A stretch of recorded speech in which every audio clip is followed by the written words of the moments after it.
শাড়ির আড়ালের পেট আর কোমর দেখিয়ে লোভাতুরদের ইমপ্রেস করতে পারবে, আমাকে নয়। বুঝলে মিস বিভাবরী? কথাটা কানে যেতেই বিভাবরীর হাতে থাকা শাড়ির অংশটুকু টুপ করে পড়ে যায়।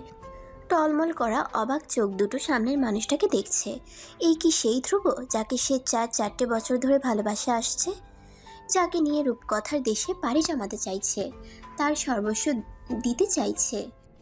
না মানে, তুমি চোখের পানি মুছতে বারবার শাড়ি ইউজ করছো, যার কারণে তোমার পেট, এমনকি পেটের লাল রঙা তিলটাও দেখা যাচ্ছে। বিভাবরী ঠোঁট কামড়ে ধরে কান্না আটকানোর চেষ্টা করে, কিন্তু পারছে না। তবুও চেষ্টা করে যাচ্ছে। ধ্রুব বক্স থেকে একটা টিস্যু বের করে বিভাবরীর দিকে এগিয়ে দিয়ে বলে, আমি তাহলে উঠছি। নিজের সিদ্ধান্ত তোমাকে তো জানালামই, এখন বাকিটা তোমার ব্যাপার। বিভাবরীর হাতের টিস্যুটা গুজে দিয়ে ধ্রুব চলে যাওয়ার জন্য পা বাড়ায়। পিছনে তাকালে সে ঠিক দেখতে পেত বিভাবরী কতটা মায়াভরা দৃষ্টিতে তার যাওয়ার পানে তাকিয়ে আছে। ধ্রুব চলে গেলে বিভাবরী তার দেওয়া টিস্যুটা দিয়ে নাক পরিষ্কার করে নেয়। মনে মনে তাকে একটা ভয়ঙ্কর কঠিন গালি দিয়ে সেও বাড়ির দিকে পা বাড়ায়। বাড়ি গিয়ে বিছানায় গায়ে লিয়ে দিতেই ঘুমের দেশে পাড়ি জমায় বিভাবরী। আর ঘুম ভাঙে তার মায়ের ডাকে। ঘুম ঘুম চোখে তাকিয়ে দেখে তার মা মুখে বিশাল বড় হাসি ঝুলিয়ে তাকিয়ে আছে তার দিকে। সে ঘুম জড়ানো সুরে বলে, কটা বাজে মা? 3টে বাজতে চললো। বিভাবরী ধরফর করে উঠে বসে। সে ধ্রুবর সাথে দেখা করতে গিয়েছিল 10টার দিকে। সেখান থেকে এসেই ঘুম দিয়েছিল, আর সেই ঘুম ভাঙলো এখন। তার মা মুচকি হেসে বললেন, তুই ফ্রেশ হয়ে আয় মা, ধ্রুবর মা ফোন করেছিলেন, তারা রওনা দিয়েছেন। কথাটা বলে তার মা হাতের শাড়িটা বিছানায় রেখে নিজের কাজে চলে যান। বিভাবরী শাড়িটার দিকে তাকিয়ে দীর্ঘশ্বাস ছাড়ল। একটু আগেই ধ্রুব তাকে স্পষ্ট ভাষায় জানালো সে বিভাবরীকে বিয়ে করতে পারবে না। শাড়ি পরা নিয়ে কত নোংরা একটা কথা পর্যন্ত শুনিয়ে দিল, অথচ এই ছেলেটার জন্য ফের তাকে শাড়ি পরতে হবে। বিভাবরী ফ্রেশ হয়ে এসে দেখে তার বাবা তার রুমে। বিভাবরীকে দেখে তিনি কপাল কুঁচকে বললেন, মামনি, তুমি আজ উল্টো জামা পরেছ। তোমার 2 পায়ে 2 ধরনের জুতো, এমনকি তোমার ডান কানের দুল নেই। তোমার বড্ড ছন্নছাড়া লাগছে মামনি, কেন বলো তো? বাবার মুখে এই ধরনের কথা শুনে বিভাবরী বেশ লজ্জা পেল। নিজের দিকে তাকিয়ে দেখলো আসলেই তো সে আজ উল্টো জামা পরেছে। সে নিচের দিকে চোখ নামিয়ে ফেললো। ভীষণ কান্না পাচ্ছে তার। ধ্রুব নামক ঝড়টা তার জীবনের সব ছন্দ নিয়ে পালিয়েছে, এলোমেলো করে দিয়েছে তার জীবনটা। বিভাবরীর বাবা আদনান সাহেব তার মাথায় হাত রেখে বললেন, you need not to worry my child. ওরা তো শুধু দেখতে আসছে, বিয়ে তো আর হচ্ছে না, জাস্ট চিনি পান হবে। বিয়ে তোমার ইচ্ছে মতো সময়ে হবে। বিভাবরী কিছুক্ষণ ভেবে স্মিত হেসে উত্তর দেয়, পরে কেন? আমি বিয়ে করতে রেডি বাবা, তুমি চাইলে আজই বিয়ে করতে পারবো। তার বাবা অত্যন্ত খুশমেজাজে চলে যায় তার রুম থেকে। কিছুক্ষণ পর তার মা এসে তাকে শাড়ি পরায়। বেগুনি রঙের শাড়িটা কোমরে গুজে দিয়ে মুখে হাসির রেখা টেনে তার মা বললেন, বুঝলি ভিভো, ধ্রুব হলো হীরের টুকরো রে, তার সাথে তুলনা করতে আর একটা ধ্রুবই লাগবে। তুই খুব সুখে থাকবি মা। বিভাবরীর বুক ফেটে কান্না আসছে, কিন্তু সে কাঁদবে না। চোখ মুখ শক্ত করে লম্বা ঘুমটা টেনে তাদের সামনে যায়। ধ্রুবর দিকে তাকাতেই তার বুকের বাম পাশে ধক করে উঠল। ফর্সা গালে হালকা চাপদারির গম্ভীর ছেলেটা বিষণ্ণ দৃষ্টিতে কফির মুখে সিপ দিচ্ছে। বিভাবরী তার সামনে যেতেই সে বিস্ফোরিত দৃষ্টিতে তাকায়। ধ্রুবর মা বিভাবরীকে বসতে বললে সে বসার আগেই ধ্রুব তাকে থামিয়ে দিয়ে বলে, বিভাবরী, তোমার সাথে আমার কিছু কথা ছিল, তুমি কি একটু? ধ্রুবকে থামিয়ে দিয়ে তার বাবা বলে উঠলেন, কথা বলার অনেক সুযোগ পাবে ধ্রুব, এখন কেন? It's urgent. বলেই ধ্রুব হনহন করে উঠে চলে যায়। বিভাবরী তার পিছু গিয়ে দেখে সে ছাদের কার্নিশ ধরে সিগারেট ফুঁকতে ব্যস্ত। বিভাবরীর মাথাটা ভো ভো করে ঘুরছে। ইদানিং একটু টেনশন বা চিন্তায় থাকলেই এমন হয়, খুব করে মাথা ঘুরে। ধ্রুব পেছন না ফিরেই সিগারেটের ধোঁয়া ছেড়ে বলল, তোমাকে কি বলেছিলাম আমি? বিভাবরীর মনে হচ্ছে সে এক্ষুনি ফ্লোরে পড়ে যাবে, মাথা ফাটিয়ে ছাড়বে। ভয়ঙ্কর রক্তারক্তি কাণ্ড ঘটলেও ঘটতে পারে। ধ্রুব খানিকটা ধমকের সুরে বলে, কি বললাম শুনতে পাওনি? কান কি কারো কাছে রেখে এসেছো? বিভাবরী কাপা গলায় উত্তর দেয়, জি, কি বলছিলেন? ধ্রুব মুখে বিরক্তিকর একটা শব্দ করে ছাদের কার্নিশে আঘাত করে বলে, দেখো বিভাবরী, আমি তোমাকে বিয়ে করতে পারবো না, বুঝলে? বুঝলে তুমি? এক্ষুনি তুমি নিচে গিয়ে সবাইকে বলবে কথাটা। আমার তো কোনো সমস্যা নেই আপনাকে বিয়ে করতে। সমস্যা যেহেতু আপনার, তাই আপনিই বলেন না। বিভাবরী, তুমি কি চাও আমি তোমার গায়ে হাত তুলি? আমার রাগ কিন্তু এবার নিয়ন্ত্রণের বাইরে চলে যাচ্ছে। দুইবারের ভয়ঙ্কর রিজেকশনে বিভাবরীর মনে জিদ চেপে গেল। ছেলেটা কি জানে বিভাবরী যেদিন একটু সেজেগুজে বাইরে যায় সেদিন কতগুলো প্রপোজ তাকে রিজেক্ট করতে হয়। কলেজের সাংস্কৃতিক অনুষ্ঠানগুলোতে তার চোখের দিকে তাকিয়ে কতগুলো ছেলে ধরাম করে তার প্রেমে পড়ে যায়, আর সেই বিভাবরীকে ছেলেটা ফিরিয়ে দিচ্ছে। হ্যাঁ, বিভাবরী দীর্ঘশ্বাস ছেড়ে চোখ বন্ধ করে শক্ত মুখে বলে দেয়, আপনি আমার সামনে থেকে যান তো, একদম সহ্য হচ্ছে না আপনাকে আমার। ধ্রুব শান্ত গলায় জবাব দেয়। সিগারেটটা শেষ করে নেই, তারপর যাব। ধ্রুব অত্যন্ত স্বাভাবিকভাবেই সিগারেট শেষ করলো। এতগুলো কথার মাঝে সে একবারও পেছন ফিরে বিভাবরীর দিকে তাকায়নি, শুধু যাওয়ার আগে নরম সুরে বলল, বিভাবরী, শুধু রূপ থাকলেই হয় না, পড়াশোনাও জানতে হয়। বিভাগী বাতাসে না উড়ে বাস্তবতা বোঝার চেষ্টা করো। বিভাবরী প্রত্যুত্তরে কিছুই বলেনি, নিজেকে শক্ত রেখে দাঁড়িয়েছিল। সেদিন ধ্রুব চলে গেলে বিভাবরী আর তার সাথে যোগাযোগ করার চেষ্টা করে না। ধ্রুবকে নিয়ে রূপকথার বাড়িতে পাড়ি জমায় না, তাকে ভুলার জন্য পড়াশোনায় মন দেয় সে। তার অনীহার দরুন বিয়ের কথাবার্তাও বন্ধ করে দেয় তার বাবা। তবে তাদের গল্প সেখানেই আটকে থাকেনি। ইন্টারমিডিয়েট পরীক্ষার পর দীর্ঘ ছুটিতে বিভাবরীর জন্মদিন চলে আসে। বন্ধুদের সাথে সময় কাটাতে রেস্টুরেন্টে ট্রিট দিতে গিয়ে সেখানেই ধ্রুবর দেখা মিলে। আগের মতোই বিষণ্ণ দৃষ্টিতে সে কফির মগে সিপ দিচ্ছে। কিছুই বদলায়নি তার। বিভাবরী দেখেও না দেখার মতো করে চলে যেতে চাইতেই পরিচিত ডাকে থমকে যায় সে। ছেলেটা তাকে এমনভাবে ডাকলেও সে গোটা দুনিয়া জলাঞ্জলি দিয়ে দিতে পারে। তার মুখে নিজের নাম শুনেই বিভাবরী নিজের নামকে ভালোবেসেছিল। ধ্রুব গম্ভীর গলায় ডাকলো, বিভাবরী, শুনতে পাচ্ছ তুমি? জি। হঠাৎ এখানে এলে যে? সবাইকে নাকি ট্রিটও দিচ্ছ, আমাকে দিবে না? আপনার বিল আমি দিয়ে দেব। কথাটা শুনে ধ্রুব বিভাবরীর সামনে দাঁড়ায়। তাকে দেখে মনে হলো সে রেগে আছে। বিভাবরী ধারণা সত্যি করে দিয়ে ধ্রুব ঝাঁঝালো কণ্ঠে বলে, তোমার কি আমাকে ছ্যাঁচড়া মনে হয়? না না, মানে আমি। বিভাবরীর কথা আটকে গেছে। অ্যাজ ইউজুয়াল তার মাথা ঘুরতে শুরু করলো।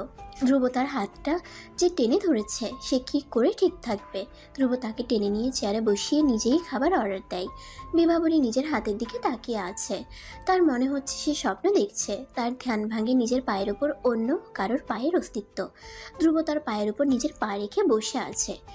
ধ্রুবর দিকে তাকিয়ে দেখে সে খুব স্বাভাবিকভাবেই খাবার খাচ্ছে। বিভাবরী বুঝতে পারছে না ধ্রুব ইচ্ছে করে করছে নাকি ভুলবশত। বিভাবরী, খাচ্ছ না কেন তুমি? খাচ্ছি তো। ধ্রুব বেশ আয়েশ করেই তার খাবার শেষ করলো, কিন্তু বিভাবরীর ছুঁয়ে দেখার শক্তিও পায়নি। খাওয়া শেষে ধ্রুব বলল, তোমাকে কি গিফট দেই বলো তো? আমি তো আর জানতাম না তুমি আমাকে এভাবে ট্রিট দিবে। বিভাবরী ঠোঁটের কোণে হাসি এনে মনে মনে বলল, কিছু না, কিচ্ছু দিতে হবে না আপনাকে। আপনি মিষ্টি করে আমাকে একবার উইশ করেন তো, এতেই আমার চলবে। ধ্রুব টিস্যুতে হাত মুছে তার প্যান্টের পকেটে হাত দিতেই বিভাবরী চমকে উঠে দ্রুত বলল, প্লিজ প্লিজ, টাকা বের করবেন না, আমি নিতে পারবো না। আমি ততটাও নিচু মানসিকতার নই বিভাবরী। ধ্রুব পকেট থেকে সিগারেটের প্যাকেট বের করে বিভাবরীর দিকে বাড়িয়ে দেয়। তারপর লম্বা ঢিকুর তুলে বলে, নাও বিভাবরী, তোমার বার্থডে গিফট। বিভাবরী হতবুদ্ধি হয়ে তাকায় ধ্রুবর দিকে। ছেলেটা কি সত্যি সত্যি তাকে সিগারেট গিফট করছে? বিভাবরী কিছু বলতে যাবে তখনই একটা মেয়ে সেখানে উপস্থিত হয়। ধ্রুবর দিকে তাকিয়ে হেসে বলে, চলো ধ্রুব, যাও যাও, আই এম ডান। ধ্রুব প্রত্যুত্তরে মুচকি হেসে সিগারেটের প্যাকেটটা তার হাতে দিয়ে বলে, আসছি বিভাবরী, খুব ভালো ট্রিট করেছো, থ্যাঙ্কস ফর দ্যাট।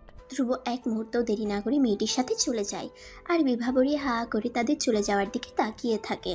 না চাওয়া সত্ত্বেও গড় গড় করে চোখ দিয়ে পানি ঝরছে। ছেলেটা এত নিষ্ঠুর কেন? বিভাবরী সিগারেটের প্যাকেটটা মুচড়ে ধরে হেঁচকি তুলে ফেলেছে। বাবা, আমি ঢাকা গিয়ে পড়াশোনা করতে চাই, এখানে আমার পড়াশোনা হবে না। কথাটা বলেই বিভাবরী হু হু করে কেঁদে উঠল। তার বাবা আদনান সাহেব চিন্তিত মুখে মেয়ের দিকে তাকালেন। যে মেয়ে বাড়ি ছেড়ে দুদিনও কোথাও থাকার কথা চিন্তা করতে পারে না, তার আজ এত দূর গিয়ে পড়াশোনা করতে চাওয়ার কারণটা তিনি বুঝতে পারছেন না। বিভাবরী তার বাবাকে জড়িয়ে ধরে বলল, বাবা, আমার জন্মদিনের গিফট হিসেবে আমার এটাই চাওয়া, তুমি দিবে না? আদনান সাহেব কপাল কুঁচকে ফেললেন। প্রথমবারের মতো তার মেয়ে জন্মদিনে তার কাছে কিছু চেয়েছে, তিনি কি করে না করতে পারেন? তিনি শঙ্কিত গলায় মেয়েকে জিজ্ঞেস করলেন, আচ্ছা মামনি, তোমার এমনটা চাওয়ার কারণ কি? আমি পড়াশোনায় সিরিয়াস হতে চাই বাবা। আমি ওখানে ভালো কোনো ভার্সিটিতে পড়তে চাই। সেটা তো আমাদের চট্টগ্রামেও আছে মা। বাবা তুমি কি চাও না আমি ভালোভাবে পড়াশোনা করি? অবশ্যই মামনি। তাহলে তুমি এই ব্যবস্থা করে দাও বাবা। বলতে বলতেই বিভাবরী হেঁচকি তুলে ফেলেছে। বিভাবরীর বাবা এক প্রকার বাধ্য হয়েই তার কথায় রাজি হলেন। অবশেষে প্রাণের শহর চট্টগ্রাম ছেড়ে বিভাবরী ঢাকায় চলে আসে। রেজাল্ট ভালো হওয়ায় ভার্সিটিতেও চান্স পায়, তবে সমস্যা হয় অন্য জায়গায়। তার বাবার এক বন্ধুর বাড়িতে সে থাকে।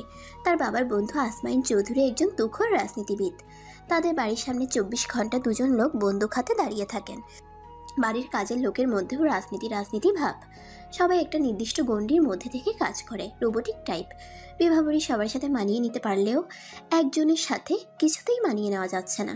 আসমাইন চৌধুরীর ছেলে রিশাদ চৌধুরী সারাক্ষণ কড়া পারফিউম গায়ে মেখে শার্ট বা গেঞ্জির কলার উঁচু করে রাখে, আর বাড়ির মধ্যেও চোখে কালো সানগ্লাস থাকবেই। প্রথম যেদিন সে এই বাড়িতে আসে সেদিন তার পরিচয় করিয়ে দিতে আসমাইন চৌধুরীর স্ত্রী নাজনীন তাকে ডেকে বললেন, রিশাদ শোন, ও হলো বিভা বড়ি, তোর ভার্সিটিতেই চান্স পেয়েছে, আর এখান থেকে সে পড়াশোনা করবে, বুঝলি? রিশাদ নামের ছেলেটা বিভাবরীর আপাত মস্তক তাকিয়ে খুঁটিয়ে খুঁটিয়ে দেখল, তারপর ভুজোড়া কুচকে বলল, তোমার নাম বিভাবরী? হুম কে রেখেছে এই নাম? তোমার বাবা? হুম থ্যাংক গড। তোমার জন্মানোর সময় তোমার মাথায় এখানকার মতো চুল ছিল না। কেন? তাহলে দেখা যেত তোমার বাবা তোমার নাম কেশবতী রেখে দিত, কিংবা ডালিমের মতো গায়ের রং থাকলে ডালিম কুমারী রেখে দিত। বলেই সে হো হো করে হেসে উঠল। এরপর থেকে তার বিভাবরীর সাথে যখনই দেখা হচ্ছে তাকে থামিয়ে দিয়ে বলে, তোমার নাম যেন কি, ডালিম কুমারী নাকি বিভাবরী? এই লাইনটা বলেই অট্ট হাসিতে ফেটে পড়ে সে। বিভাবরী তখন ইচ্ছে হয় এক ঘুষিতে ছেলেটার নাক ফাটিয়ে দিতে, কিন্তু সে চোখ মুখ শক্ত করে নিজের ঘরের দিকে পা বাড়ায়। তখন ঋষাদ ধূপধাপ পা ফেলে পেছনে এসে দাঁড়ায়, আর বিভাবরীর চুল টেনে ধরে বলে, কেশবতী চলে যাচ্ছ যে? বলেই হ্যাচকা টান দেয়। তাল সামলাতে না পেরে সিঁড়ি থেকে পড়ে গিয়ে পা অবধি ভেঙে ফেলেছে বিভাবরী। সমস্যা শুধু ঋষাদকে নিয়েই নয়, ধ্রুবকে নিয়েও হচ্ছে। বিভাবরী এই শহরে এসেছিল ধ্রুবকে বলতে, কিন্তু তা তো হচ্ছেই না, বরং উল্টোটা হচ্ছে। বিভাবরী ঘুমোতে পারছে না রাতে। চোখ লেগে আসলেই ধ্রুব তার সামনে কোথা থেকে এসে ঠাস করে বিভাবরীর গালে থাপ্পড় মেরে দিচ্ছে। কান টেনে ধরে বলছে, ফাজিল মেয়ে, ঢাকায় এসে পড়াশোনা করতে হবে কেন? বিদ্যাসাগর হবে নাকি? পৃথিবী পাল্টে দেবে পড়াশোনা করে। এসব আজগুবি স্বপ্নে রাতে ঘুমাতে পারছে না সে। বিছানায় শুতে গেলেই মনে হয় এই বুঝি ধ্রুব এসে তাকে থাপ্পড় মারলো, কান টেনে ধরলো। আর জেগে থাকলে মনে হয় ঋষাদ বুঝি তার চুল টেনে ধরে বলছে, কেশবতী, তোমার চুলগুলো দেখলেই মনে হয় কেটে ফেলি। আচ্ছা, তোমার চুলে চুইংগাম লাগিয়ে দিলে তুমি কি আমাকে মারবা? অনেক মারবা নাকি একটু? ঘড়িতে সময় 11টা, তবে সকাল নয়, রাত।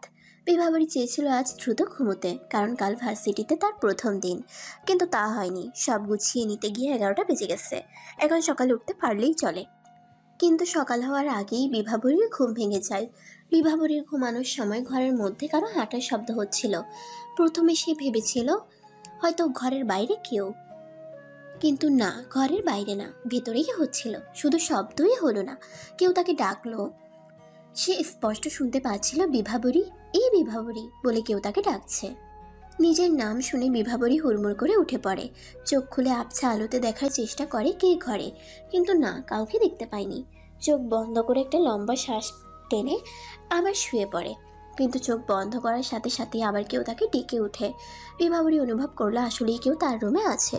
কণ্ঠটা তার চেনা, এমনকি নিঃশ্বাসটার সাথেও তার পরিচয় আছে। কিন্তু আশ্চর্যের বিষয় হলো সে ধরতে পারছে না কে এটা। বিভাবরী রুমের আশেপাশে চোখ বুলালো। তার রুমের রাস্তার পাশে একটা জানালা আছে, যেখানে তার চোখ দুটো আটকে যায়, কারণ সে জানালার পাশে কারো অস্পষ্ট অবয়ব দেখেছে। বিভাবরী দ্রুত উঠে বসে কাঁপা কাঁপা গলায় বলে, কে আপনি? আমাকে ভয় দেখাচ্ছেন? আপনি কি ভেবেছেন আমি ভয় পাবো? কখনো না, আমি বিভাবরী, কাউকে ভয় পাই? অস্পষ্ট অবয়বটা তাকে থামিয়ে দিয়ে বলল, আমি ভয় পেতে বলেছি নাকি? আশ্চর্য। বিভাবরী বসন্তের বাতাসের মতো শান্ত গলার স্বর শুনেও কেঁপে উঠল। আর কিচ্ছু বলার সাহস পাচ্ছে না সে। এতক্ষণ চিনতে না পারলেও কণ্ঠ শুনে মানুষটাকে চিনতে একদমই কষ্ট হয়নি বিভাবরীর। এমনিতেই সারাক্ষণ তার কান এবং মস্তিষ্ক ধ্রুবর কথা ভেসে বেড়ায়, তাই অস্পষ্ট অবয়বের মানুষটা যে ধ্রুব এই বিষয়ে সে নিশ্চিত। তুমি তো জানো সিগারেট না খেয়ে শুলে আমার ঘুম হয় না, তারপরেও ওগুলো নিয়ে চলে এলে। তোমার বাবা তোমাকে সিগারেট কেনার টাকা দেয় না? বিভাবরী তার কথায় আটকে ওঠে। এতক্ষণ না দেখতে পেলেও এখন আবছা আলোতেও ধ্রুবর মুখখানা কেমন জলমল করছে। তেলতেলে মুখটাই দাড়ি মেখে, মনে হচ্ছে দীর্ঘদিন সাইজ করা হয়নি। বিভাবরী মিনমিন করে বলল, আপনার কি ধারণা আমি সিগারেট খাই? খাও না বুঝি? কথাটা শুনে বিভাবরী বিড়বিড় করে বলল, এখন খাই না তো কি হয়েছে, বিয়ের পর খাবো দুজনে মিলে, তখন দেখবো আপনি কি করে না ছাড়েন এটা। বুঝলে বিভাবরী, এই জিনিসটার মজাই আলাদা, একদিন ট্রাই করে দেখতে পারো কিন্তু। বিভাবরী অবাক দৃষ্টিতে তাকায় তার দিকে। ছেলেটা এত খামখেয়ালি কেন? ভালো লাগছে না তার এই খেয়ালিপনা। এভাবে তাকিয়ে আছো কেন বিভাবরী? এখনো চোখ সরাচ্ছ না যে? গেলে দেব কিন্তু। দিন না। আমি কিন্তু সিরিয়াসলি বলছি। আমিও। ধ্রুব সত্যি সত্যি বিভাবরীর দিকে এগিয়ে গেল, কিন্তু বিভাবরীর ভাবলেশ হলো না। সে পূর্বর মতোই তাকিয়ে আছে। ধ্রুব তার সামনে এসে তার দিকে কিছুটা ঝুঁকে মুখের উপর ফু দিয়ে কপালে ছড়িয়ে থাকা চুলগুলো সরিয়ে দেয়। ধ্রুব কাছে আসতেই সে একটা গন্ধ পায়, সিগারেটের গন্ধ। কিন্তু গন্ধটা কেমন অপরিচিত মনে হচ্ছে। সিগারেটের গন্ধ বলে মনেই হচ্ছে না, তার মনে হচ্ছে ক্লোরোফর্ম। ধ্রুব এক্ষুনি মুখ থেকে সিগারেটের ধোঁয়া ছেড়ে দেবে তার উপর, আর সেই গন্ধ সুখে হুঁশ হারিয়ে ধ্রুবর উপরে ঢলে পড়বে। ধ্রুব বিভাবরীর দিকে আরেকটু ঝুঁকে যায়। বিভাবরী চোখ বন্ধ করে ধ্রুবর নিঃশ্বাস গুনতে ব্যস্ত। হঠাৎ নিঃশ্বাসের শব্দ না পেয়ে চোখ খুলে, আর সাথে সাথেই তার কানের কাছে ঠাস করে একটা শব্দ হয়। বিভাবরী ছলছল চোখে তাকায় ধ্রুবর দিকে। মুখ ফেটে কান্না আসছে তার। ইচ্ছে করেছে চিৎকার করে কাঁদতে, এত জোরে চিৎকার করতে যেন ধ্রুবর কানের পর্দা ভেদ করে মস্তিষ্কের ভেতর সব ছুটতে থাকে। এত জোরে থাপ্পড় খাওয়ার দরুন বিভাবরীর ঘুম ভেঙে যায়। কি ভয়ানক রকমের স্বপ্ন সে দেখল। গালে হাত দিয়ে দেখে এখনো গরম হয়ে আছে, কপাল বেয়ে ঘাম ঝরছে, গলা শুকিয়ে গেছে, পুরনো অসুখটাও জেগে উঠেছে, অর্থাৎ মাথা ঘুরছে। বিভাবরী অ্যাডজাস্ট টেবিল থেকে পানি গ্লাস হাতে নেয়, কিন্তু আশ্চর্যের বিষয় গ্লাসে পানি নেই। সে প্রতিদিনই পানি আনিয়ে রাখে, আজই কেন আনলো না? এখন পানি খাওয়ার খুব দরকার তার, অথচ বিছানা থেকে উঠতে পারছে না। মনে হচ্ছে সে নড়তে গেলেই ধ্রুবর সাথে ধাক্কা খাবে। ধ্রুব বুঝি এখনও তার দিকে ঝুঁকে আছে, ধাক্কা লাগলেই ঠাস করেই একটা থাপ্পড় লাগিয়ে দেবে। এই ভয়ে সে নড়তেও পারছে না। বিভাবরী নিজেকে আজ বড্ড এলোমেলো লাগছে, মাথাটা খুব করে ছিমছিম করছে। দু হাত দিয়ে চেপে ধরে মাথাটা নিজের মনের সাথে যুদ্ধ করে বিছানা ছেড়ে উঠে পড়ে, নিচে যায় পানি খাওয়ার জন্য। কিন্তু পানির জাগ হাতে নিতেই পেছন থেকে কারো আওয়াজ শুনতে পায় সে। আওয়াজটা তার পরিচিত, আওয়াজটা রিশাদের। রিশাদ ঘুম জড়ানো কণ্ঠে বলে, বুয়া, এই গ্লাসে পানি দাও তো। বিভাবরীর ইচ্ছে করছে পানিটুকু তার মাথায় ঢেলে দিতে। বিভাবরীকে দেখে কি তার বুয়া মনে হয়? একজন ভার্সিটি পড়ুয়া মেয়েকে সে বুয়া বলছে, কি বিচ্ছিরি ব্যাপার। বিভাবরী মনে মনে প্রতিজ্ঞা করলো, একদিন সুযোগ পেলে সে রিশাদকে তাদের বাড়ির পাশে ডোবায় ধাক্কা দিয়ে ফেলে দেবে। তারপর ইন্ডিয়ান সিরিয়ালের শাশুড়িদের মতো চোখ লাল করে বলবে, নে এবার পানি খা। কিন্তু মনে মনে রাগটা চেপে গেল। ঘুমের ঘোর ভেবে তাকে এক গ্লাস পানিও দিল। রিশাদ ঢক ঢক করে পানিটুকু খেয়ে তার দিকে গ্লাস এগিয়ে দেয়। ঢুলো ঢুলো ভাবে বিভাবরীর সামনে আসে, গ্লাসটা হাতে না দিয়ে টেবিলে রাখে। তারপর বিভাবরীর ওড়না দিয়ে মুখ মুছে আবার ঢুলতে ঢুলতে চলে যায়। বিভাবরী হতভম্ব হয়ে সেদিকে তাকিয়ে আছে। একটা ছেলে তার কাছে পানি চাইলো, তাকে পানি দেওয়া হলে সে পানিটা খেলো। শুধু খেলোই না, তার ওড়নাটাকে টিস্যু হিসেবে ব্যবহার অবধি করলো, অথচ তাকে চিনতে পারলো না। আশ্চর্য! বিভাবরী ভেবেছিল বাকি রাতটুকু তার ঘুম হবে না, কিন্তু তার ঘুম হয়েছে এবং খুব ভালো ঘুম হয়েছে। এ বাড়িতে সে প্রথমবারের মতো এত ভালো ঘুমিয়েছে। সকালে ফুরফুরে মেজাজে ভার্সিটিতে যাওয়ার জন্য রেডি হয়। চোখে লম্বা করে কাজল টানে, মুঠ ভর্তি চুড়ি না পরলেও হাতে ডিজাইনার ঘড়ি লাগায়। আয়নায় নিজেকে দেখে ভাবলো ধ্রুব এখন তাকে দেখলে কি নাম দিত, রূপকুমারী? কিন্তু ধ্রুব তাকে কখনোই কোনো নাম দেয় না, সে তার নাম খুব সুন্দর করে উচ্চারণ করে। ধ্রুবর মুখে বিভাবরীর নাম শুনলে যে কেউ তার নামের প্রেমে পড়ে যাবে। তাকে নাম দেয় রিশাদ। তার মন ধ্রুবকে নিয়ে ভাবলেও মস্তিষ্ক অন্য কারো কথা চিন্তা করছে। বিষয়টা বিভাবরী খেয়াল করেছে, কিন্তু বিভাবরী পাত্তা দিতে না চাইলেও তার মস্তিষ্ক আর মনস্থির হচ্ছে না, যার দরুন একটা ভয়ঙ্কর ঘটনা ঘটে গেছে। বিভাবরী আনমনে সিঁড়ি ভেঙে নিচে নামছিল, তখন সে কারোর সাথে ধাক্কা খায়। ধাক্কা খাওয়ার মানুষটা হলো রিশাদ। রিশাদ বিভাবরীকে দেখে নাক সিটকে বলল, এভাবে সেজেগুজে ভার্সিটি যাচ্ছ বুয়া? বিভাবরী রিশাদের সম্বোধন শুনে হাঁ হয়ে গেছে। তার মানে কি ছেলেটা তাকে ইচ্ছে করেই বুয়া ডাকছে? এভাবে হাঁ করে তাকিয়ে আছো কেন? গিলে ফেলবে আমাকে? হজম করতে পারবে তো? মানুষের পেটে কিন্তু চুল হজম হয় না। দেখো, তোমার মাথায় কিন্তু শত চুল। আপনি আমায় এভাবে অপমান করতে পারলেন? তোমাকে আমি কাল রাতেও বুয়া বলেছি, তখন তো তুমি অ্যাকসেপ্ট করে নিলে। তাই বুয়া বলা নিয়ে আশা করছি কোনো সমস্যা নেই। আর কি কিছু বলছি আমি? বিভাবরী দাঁত চেপে বলল। আপনি যে একজন জঘন্য লোক তা জানেন? জানি। আপনাকে আমার সহ্য হচ্ছে না একদম। আশ্চর্য, তুমি এভাবে রিয়েক্ট করছো কেন? আপনি জানেন না? না, প্রথম যখন তোমাকে বুয়া বললাম তখন আমি না জেনেই বলেছিলাম, কিন্তু তুমি দেখি সত্যি সত্যি। আবার তোমার ওড়নায় পানি মুছলাম, তখনও কিছু বললে না। আর এমনিতেও বিভাবরী নামটা খুব বড়। তুমি আধুনিক বিশ্বের অত্যাধুনিক মেয়ে। তোমার নাম হবে জেনি, মিমি, ইলা, এই টাইপের। সহজেই যেগুলো উচ্চারণ করা যায় তা না। বিভাবরী বাকি কথাটুকু না শুনেই হনহন করে চলে যায়। এখানে থাকলে ভয়াবহ রকমের কিছু হয়ে যেত। হয়তো রিশাদের দাঁত থাকতো না, অথবা দাঁত থাকলেও কিন্তু মনুটাই আলাদা হয়ে যেত। বিভাবরী অত্যন্ত তিরিক্ষি মেজাজ নিয়ে ভার্সিটিতে প্রবেশ করে।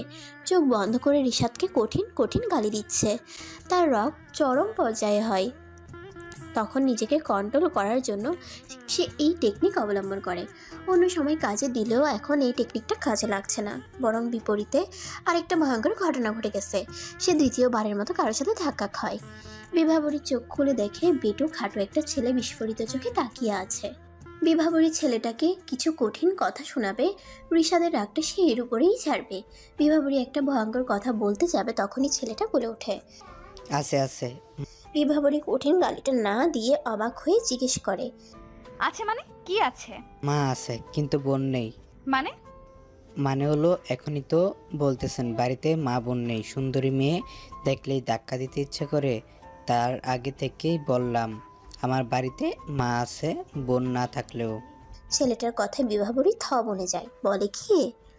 বিভাবরীর চোয়াল শক্ত হয়ে আছে। সে নিজেকে নিয়ন্ত্রণে রাখার যথাসাধ্য চেষ্টা করছে। সে রাগ আর হাসি কখনোই চেপে রাখতে পারে না, চাইলেও পারে না। এমনকি সিরিয়াস মোমেন্টেও হেসে ফেলার অভ্যাস তারও আছে। কলেজে পড়ার সময় একবার ক্লাসে ইংলিশ টিচার রেগে বললেন, আজ থেকে আমি তোমাদের ক্লাস নেব না। বলেই তিনি বেরিয়ে গেলেন। ছাত্রছাত্রীরা ভয়ে কুপোকাত, কারণ ইংলিশ টিচার ছিলেন প্রিন্সিপালের ছেলে। তার উপর ভীষণ বদরাগী। অল্প বয়সে ক্ষমতা পেলে যা হয়। পরদিন যখন তিনি ক্লাসে ঢুকেন সবাই চুপচাপ। হুট করে বিভাবরী হো হো করে হেসে ফেলল। ব্যাস, পরদিন তার বাবার কাছে নালিশ চায়। কিন্তু এখন বিভাবরী কিছুতেই হাসবে না। হেসে ইমেজ খারাপ করার কোনো ইচ্ছে তার নেই, কিন্তু না চাওয়া সত্ত্বেও সে ফিক করেই হেসে ফেলল। ছেলেটা হয়তো তার হাসি মেনে নিতে পারেনি। সে কেমন হতভম্ব হয়ে তাকিয়ে আছে। বিভাবরীর হাসি কিছুতেই থামছে না। ছেলেটা থমথমে গলায় বলল, হাসছো কেন?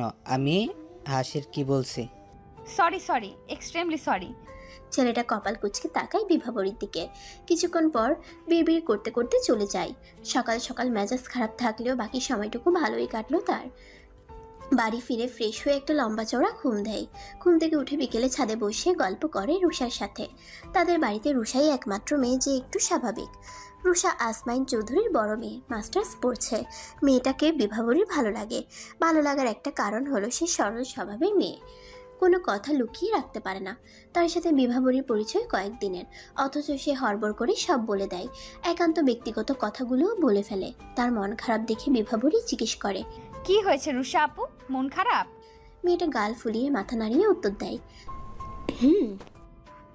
কেন মন খারাপ কেন? জানো, ও আজ ফোন করে বললো, রুশো একটা চুমো দাও তো। তুমি দাওনি? সেজন্যই তো রাগ করেছে। আমি কি করে দেই বলো তো? আমার বুঝি লজ্জা করে না? ও তো বুঝিই না, রেগে মেগে ফোন অফ করে দিয়েছে। বলেছে আমার সাথে তার নাকি কোনো কথাই নেই। একেবারে বিয়ের দিন বাসর রাতে আমার খবর করেছে আগে। কথাগুলো রুষার আটকে আটকে গেছে। রুষা যখন খুব খুশি থাকে তখন তার কথা জড়িয়ে যায়। বিভাবরী লক্ষ্য করছে রুষা গাল ফুলিয়ে কথা বলছে, অথচ তার চোখ খুশিতে চকচক করছে। রুষা চলে গেলে বিভাবরী নিজের ওর স্বপ্নে ডুবে যায়। ধ্রুবর সাথে প্রথম দেখা হয়েছিল বিভাবরীর বড় ভাই বিভানের বিয়েতে।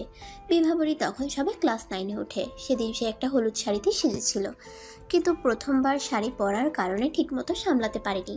কুচি হালকা হয়ে খুলে খুলে যাচ্ছে, আঁচলের পিন খুলে গেছে। এদিকে বাড়ি ভর্তি মেহমান। যদি সবার সামনে শাড়ি খুলে যায় তাহলে ভয়ঙ্কর ঘটনা ঘটবে। বিভাবরী শাড়ি আটকে ধরে সিঁড়ি ঘরে যায়, কারণ সব রুমেই কোনো না কোনো অতিথি আছেই। বিভাবরী স্বস্তির নিঃশ্বাস ফেলে শাড়ির আঁচল খুলে ফেলে। কুচি ছাড়তেই হড়হড় করে সেগুলো মাটিতে গড়াগড়ি খায়। বিভাবরী নতুন করে কুচি তোলার চেষ্টা করে, বারবার চেষ্টা করেও আগের মতো তুলতে পারছে না। তখনই পেছন থেকে কেউ তাকে বলে ওঠে। আমি হেল্প করব? বিভাবরী মুখে হাসি ঝুলিয়ে বলে, হ্যাঁ হ্যাঁ অবশ্যই। একটা হাত যখন তার শাড়ি ধরতে যায় তখন সে চমকে ওঠে। আরে হাতটা তো ছেলেদের হাতের মতো। বিভাবরীর হুঁশ ফিরে, কণ্ঠটাও ছেলেদের মতো শোনা গেল। বিভাবরী শাড়ি ছেড়ে সামনে তাকায়। এই যে আসলেই একটা ছেলে। বিভাবরী চোখ বন্ধ করে চিৎকার করার আগেই সেই হাতটা তার মুখ চেপে ধরে। মুখ দিয়ে চিৎকার শব্দ বের হয়নি, বের হচ্ছে তার গোঙানির শব্দ। সে চোখ খুলে সামনে ছেলেটাকে দেখার চেষ্টা করে। ছেলেটা ভ্রু কুঁচকে তার দিকে তাকিয়ে আছে। সে তার অন্য হাতটা দিয়ে বিভাবরীকে ইশারা করে চুপ থাকতে। তারপর বিভাবরী মুখের উপর থেকে হাত সরিয়ে নেয়। বিভাবরী মিনমিন স্বরে জিজ্ঞেস করে, কে আপনি? ধ্রুব। বিভাবরী ছেলেটার আপাত মস্তক তাকিয়ে দেখে। ধ্রুব তার আপাত মস্তক দেখে মুচকি হাসি দেয়। বিভাবরী মুচকি হাসির কারণ বুঝতে না পেরে নিজের দিকে তাকায়। সাথে সাথে বড়সড় একটা চিৎকার শোনা যায়। নিজের অবস্থা বুঝতে পেরে সে দুহাত মেলে দিয়ে নিজেকে আড়াল করার চেষ্টা করে। ধ্রুব ঠোঁটে হাসি রেখেই নিচে থেকে শাড়িটা তুলে বিভাবরীর গায়ে দেয়। বিভাবরী অবাক চোখে তার হাসির দিকে তাকিয়ে থাকে। এত সুন্দর করে কেউ যে হাসতে পারে তা ধ্রুবকে না দেখলে সে জানতেই পারতো না। বিভাবরী এক দৃষ্টিতে তার হাসির দিকে তাকিয়ে থাকে। তার ধ্যান ভাঙে ধ্রুবর আঙ্গুলের চুটকির শব্দে। বিভাবরীর হুঁশ এলে ধ্রুব হেসে বলে, ভাববে না তোমাকে ফলো করতে করতে এখানে এসেছি। আমি কিন্তু আগে থেকে এখানে ছিলাম, তুমি দেখতে পাওনি, বুঝলে? আর শাড়িটা পরিয়ে দিয়েছি, আশা করছি তোমার হয়ে যাবে। কথাটা বলে সে চলে যায়। আর বিভাবরী হতভম্ব হয়ে সেখানে দাঁড়িয়ে থাকে। কিছুক্ষণ আগের কথা মনে হতে এসে কেঁপে ওঠে।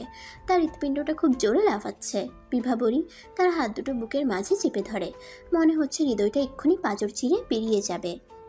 বিভাবরী পুরনো কথাগুলো ভাবতে ভাবতে কখন যে ঘুমিয়ে পড়লো নিজেই জানে না। ঘুমের মধ্যে হঠাৎ মনে হলো তার কানের পাশে কারো গরম নিঃশ্বাস পড়ছে। তার স্বপ্নে আবার ধ্রুব এলো না তো? কিন্তু তার ধারণা ভুল। কিছুক্ষণ পরে তার কানের লতিতে কারো কামড় পড়ে। বিভাবরী দ্রুত চোখ খোলে। সামনে কাউকে দেখতে না পেয়ে তড়িঘড়ি করে দোলনা ছেড়ে উঠে বসে। পেছনে তাকিয়ে দেখে রিশাদ এক হাত পকেটে আরেক হাত দোলনার স্ট্যান্ডে রেখে ভ্রুকুচকে তাকিয়ে আছে তার দিকে। বিভাবরী রেগে মেগে বলে, আপনি এমন অসভ্যের মতো আচরণ করছেন কেন? তুমি এমন বেহায়ার মতো আচরণ করছো কেন? বিভাবরী দাঁত চেপে বলে, আমি বেহায়ের মতো আচরণ করি? অবশ্যই, ভার্সিটিতে যেতে না যেতেই ছেলেদের সাথে ফুর্তি করা শুরু করে দিয়েছে, তো বেহায়া বলবো না? আপনার সাথে কথা বলতেও আমার রুচিতে বাড়ছে। কতটা নিম্ন শ্রেণীর মানুষ আপনি! কথাটা বলে বিভাবরী হনহন করে চলে যেতে চাইলে রিশাদ পথ আটকায়। বিভাবরী ধমকে সুরে বলে, পথ ছাড়ুন। কি হলো, শুনতে পাচ্ছেন না? এখনো সরছেন না যে? বিভাবরী বিরক্তি ভাব নিয়ে সরে যেতে চাইলেই তার হাতে টান পড়ে। রিশাদ তাকে ধাক্কা দিয়ে দোলনায় বসিয়ে দেয়। তার দিকে ঝুঁকে বলে, আমি নিম্ন শ্রেণীর মানুষ। বিভাবরীর দম বন্ধ হয়ে আসার উপক্রম। ছেলেটা এত কাছে এসেছে যে তার নিঃশ্বাস বিভাবরীর মুখের উপর পড়ছে। সে মিনমিন করে বলল, আপনি দূরে যান, আমার অস্বস্তি লাগছে। লাগুক, আগে বলো আমি তোমার সাথে কি করেছি যে তুমি আমায় নিম্ন শ্রেণীর মানুষ বললে? আপনি বাজে বাজে কথা বলবেন আর আমি সেগুলো হজম করব? বলতে বলতেই বিভাবরীর চোখে পানি চলে এসেছে। ছেলেটা এখনো সরছে না কেন? তার একদম সহ্য হচ্ছে না ছেলেটাকে। রিশাদ চোখ দুটো বড় করে ঝাঁঝালো কণ্ঠে বলল, এই মেয়ে, এই কাঁদছো কেন? আমি তোমায় বকেছি নাকি? আশ্চর্য। আপনি সরে যান প্লিজ। রিশাদ আরেকটু সামনের দিকে ঝুঁকে ফিসফিস করে বলে, চোখে কি গাঞ্জা চাষ করো? তাকালেই নিজেকে মাতাল মাতাল লাগে যে। কথাটা বলেই রিশাদ গুনগুন করতে করতে চলে যায়। বিভাবরীর শরীরের লোমগুলো দাঁড়িয়ে গেছে। কি ভয়ঙ্কর কথা, কত বেয়াদব ছেলে। বিভাবরী চোখ বন্ধ করে, দাঁত দিয়ে ঠোঁট কামড়ে ধরে। বিভাবরী এক দৌড়ে ঘরে চলে যায়। দরজা বন্ধ করে দুহাত বুকে চেপে ধরে। চোখ বন্ধ করে শক্ত করে দাঁড়িয়ে মনে মনে প্রতিজ্ঞা করে আজ থেকে দুনিয়াবি সব বাদ, শুধু পড়াশোনা নিয়ে থাকবে সে। এমনকি ধ্রুবকে নিয়েও আর ভাববে না, এক ফোঁটাও ভাববে না। ঋষাদকেও সর্বোচ্চ এড়িয়ে চলে সেদিনের পর থেকে। কিন্তু সেই সুযোগ পেলেই বিভাবরীকে জ্বালাচ্ছে, বিরক্ত করছে। এর কোনো কারণ বিভাবরী খুঁজে পায় না। তবে একটা লক্ষণীয় বিষয় হলো সে এখন আর ধ্রুবকে স্বপ্নে দেখে না। এই জন্য সে স্বস্তি নিঃশ্বাস ফেলে। ভার্সিটিতে বিভাবরীর বেশ ভালোই লাগছে, কিন্তু আজ একটু বেশিই ভালো লাগছে। অবশ্য এর একটা কারণ আছে, আজ তাদের নবীনবরণ। বিভাবরী শাড়ি পরবে। তার জীবনের সেরা মুহূর্তগুলো ঘটেছে শাড়িতেই। টিয়া আর সবুজ এই দুইয়ের মাঝামাঝি একটা রঙের একটা শাড়ি পরেছে সে। হাত ভর্তি সবুজ চুড়ি, গাঢ় কাজল পরেছে, হালকা মেকওভারে মেয়েটাকে ভালোই লাগছে। ভার্সিটি যাওয়ার আগে নাজনীন সুলতানা তাকে থামিয়ে দিয়ে বললেন, ও মা, আকাশ থেকে পরি নামলো নাকি? পরীরা শাড়ি পরে আগে জানতাম না তো। বিভাবরী লজ্জিত ভঙ্গিতে হেসে ফেলে। কেউ তার প্রশংসা করলে সে এত লজ্জা পায় যে প্রশংসাকারীর দিকে তাকানোও লজ্জাজনক হয়ে পড়ে। আজ নাজনীনকে একদম রোবটিক মনে হচ্ছে না, তাই বিভাবরী একটু বেশিই লজ্জা পাচ্ছে। অত্যন্ত খোশ মেজাজে সে ভার্সিটিতে প্রবেশ করে। মনটা তার আজ খুব ভালো, কিন্তু এই ভালোটাই বেশিক্ষণ টিকে থাকেনি। উপরে যাওয়ার সময় সামনে রিশাদকে দেখে থমকে যায় সে।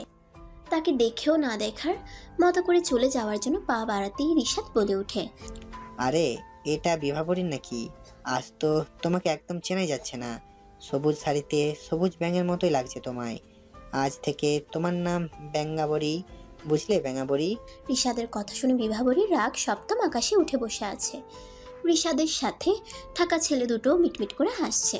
তার ইচ্ছে করছে রিশাদকে কোনো ম্যাজিশিয়ানের কাছে নিয়ে যেতে, যেন তাকে ম্যাজিশিয়ান ব্যাঙ বানিয়ে দেয়। তাহলে সে রিশাদকে বোঝাতে পারত ব্যাঙ আসলে কি। তার ইচ্ছে করছে রিশাদকে ভয়ঙ্কর কিছু কথা শুনিয়ে দিতে, কিন্তু সে শোনাবে না, কোনো কথাই বলবে না সে এই ছেলের সাথে। বিভাবরী কোনো উত্তর না দিয়ে চলে আসে সেখান থেকে। মনে মনে তাকে অভিশাপ দিয়ে আসছে রিশাদ যেন ব্যাঙ হয়ে যায়, আর কিছু ভয়াবহ গালি। বিভাবরী সিঁড়ি দিয়ে উপরে ওঠার সময় তার খোলা চুলে টান পড়ে। বিভাবরী জানে টান পড়ার কারণটা কি। সে চোখ বন্ধ করে লম্বা শ্বাস নেয়। সে একটা কাজ করতে যাচ্ছে এখন, ভয়ঙ্কর একটা কাজ। বিভাবরী হাত শক্ত করে মুঠ করে ফেলে। রিশাদের নাক বরাবর একটা খুশি দিতে চাইছে সে, যেন নাকটা মুখের সাথে মিশে যায়। হা করে যেন তাকে নিঃশ্বাস নিতে হয়, কিন্তু পেছনে ফিরে খুশি দেওয়ার আগেই রিশাদ খপ করে তার হাতটা ধরে দেয়ালের সাথে আটকে দেয়। বিভাবরীর এমন ঘটনায় পুরোপুরি চুপসে যায়। ছেলেটা কি জানতো সে এরকম কিছু একটা করবে? রিশাদ গম্ভীর গলায় বলে, তুমি আমাকে মনে মনে ফাজিল বলে গালি দাও। তুমি ফাজিলের মানে জানো তো? বিভাবরী থমথমে গলায় জবাব দেয়, আমি ফাজিল বলে গালি দেই আপনাকে? আমি শুনতে পাই। শোনো, আমি ফাজিল নই। ফাজিল মানে জ্ঞানী, ভালো, পণ্ডিত। কিন্তু আমি অভদ্র, ভীষণ অভদ্র। তুমি ধীরে ধীরে তা বুঝতে পারবে। কথাটা শেষ করে রিশাদ বিভাবরীর আরেকটু সামনে যায়। হাতটা শক্ত করে দেয়ালের সাথে চেপে ধরে বলে, অ্যাটিটিউড দেখাও, আমার সামনে দেখাবে না, বুঝলে? তোমার ভাব আমি ফু দিয়ে উড়িয়ে দিব। বিভাবরীর দম বন্ধ হয়ে আসছে। শরীর কেমন যেন ঝিমঝিম করছে, মাথাটাও হালকা তুলছে। কথা বলছো না কেন? ঠিক আছে, বলতে হবে না। রিশাদ হাতটা ছেড়ে দিলেই বিভাবরী জোরে জোরে দম ফেলে। অগ্নি চোখে রিশাদের দিকে তাকিয়ে বলে, আপনার মতো অসভ্য ছেলে আমি জীবনে দেখিনি।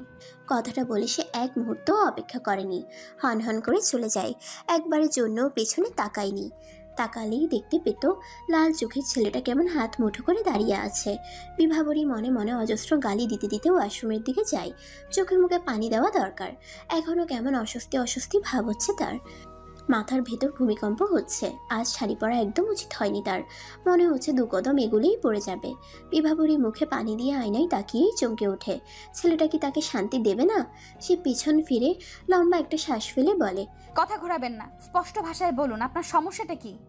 তুমি অত্যন্ত স্মার্ট এবং বুদ্ধিমতী একটা মেয়ে। তুমি অনেক আগেই আমার সমস্যাটা বুঝতে পারছো, তাই না?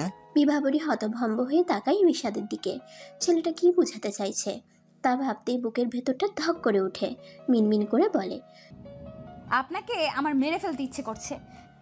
তুমি আমাকে অনেক আগেই মেরে ফেলেছো, নতুন করে কিভাবে মারবে? বিভাবরীর উত্তরটা মেনে নিতে পারেনি। বিরক্ত হয়ে তাকে পাশ কাটিয়ে চলে যায়। উপরে ওঠার জন্য পা বাড়াতেই রিশাদ তাকে আটকে দিয়ে বলে, কথা বাড়াবে না, চুপচাপ আমার সাথে চলো। কথাটা বলে রিশাদ টানতে টানতে বিভাবরীকে নিয়ে চলে। বিভাবরী তার সাথে হেঁটে পারছে না, তাকে দৌড়াতে হচ্ছে, যার দরুন তার শাড়ির কুচিগুলো হালকা হয়ে যাচ্ছে। বিভাবরী এক ভুল দ্বিতীয়বার করতে চাইছে না, তাই দ্রুত শাড়ির কুচিগুলো আটকে রাখার চেষ্টা করে। ফলে রিশাদকে আটকাতে পারছে না। রিশাদ তাকে নিয়ে ছাদে চলে যায়। বিভাবরীর রাগে মাথা ফেটে যাচ্ছে। ইচ্ছে করছে নিজের মাথার চুলগুলো টেনে টেনে ছিঁড়তে। রিশাদ বিভাবরীকে ছেড়ে সারা ছাদ জুড়ে পায়চারি করছে। একবার এপাশ থেকে ওপাশ, ওপাশ থেকে এপাশ। বিভাবরীর আগে চলে যেতে চাইলেই রিশাদ বলে ওঠে, খবরদার, নড়বে না, একদম নড়বে না বলে দিচ্ছি। তাহলে কি দাঁড়িয়ে দাঁড়িয়ে আপনার হাঁটার স্টাইল দেখবো? রিশাদ হাঁটা থামিয়ে বিভাবরীর সামনে এসে দাঁড়ায়। কিছুক্ষণ চুপ থেকে বলা শুরু করে। দেখো বিভাবরী, আমার কথা ঘোরাতে ভালো লাগে না, তোমাকে আমার ভালো লাগে, বিয়ে করতে চাই আমি তোমায়। কথাটা শুনে বিভাবরীর পায়ের নিচের মাটি সরে যাওয়ার উপক্রম।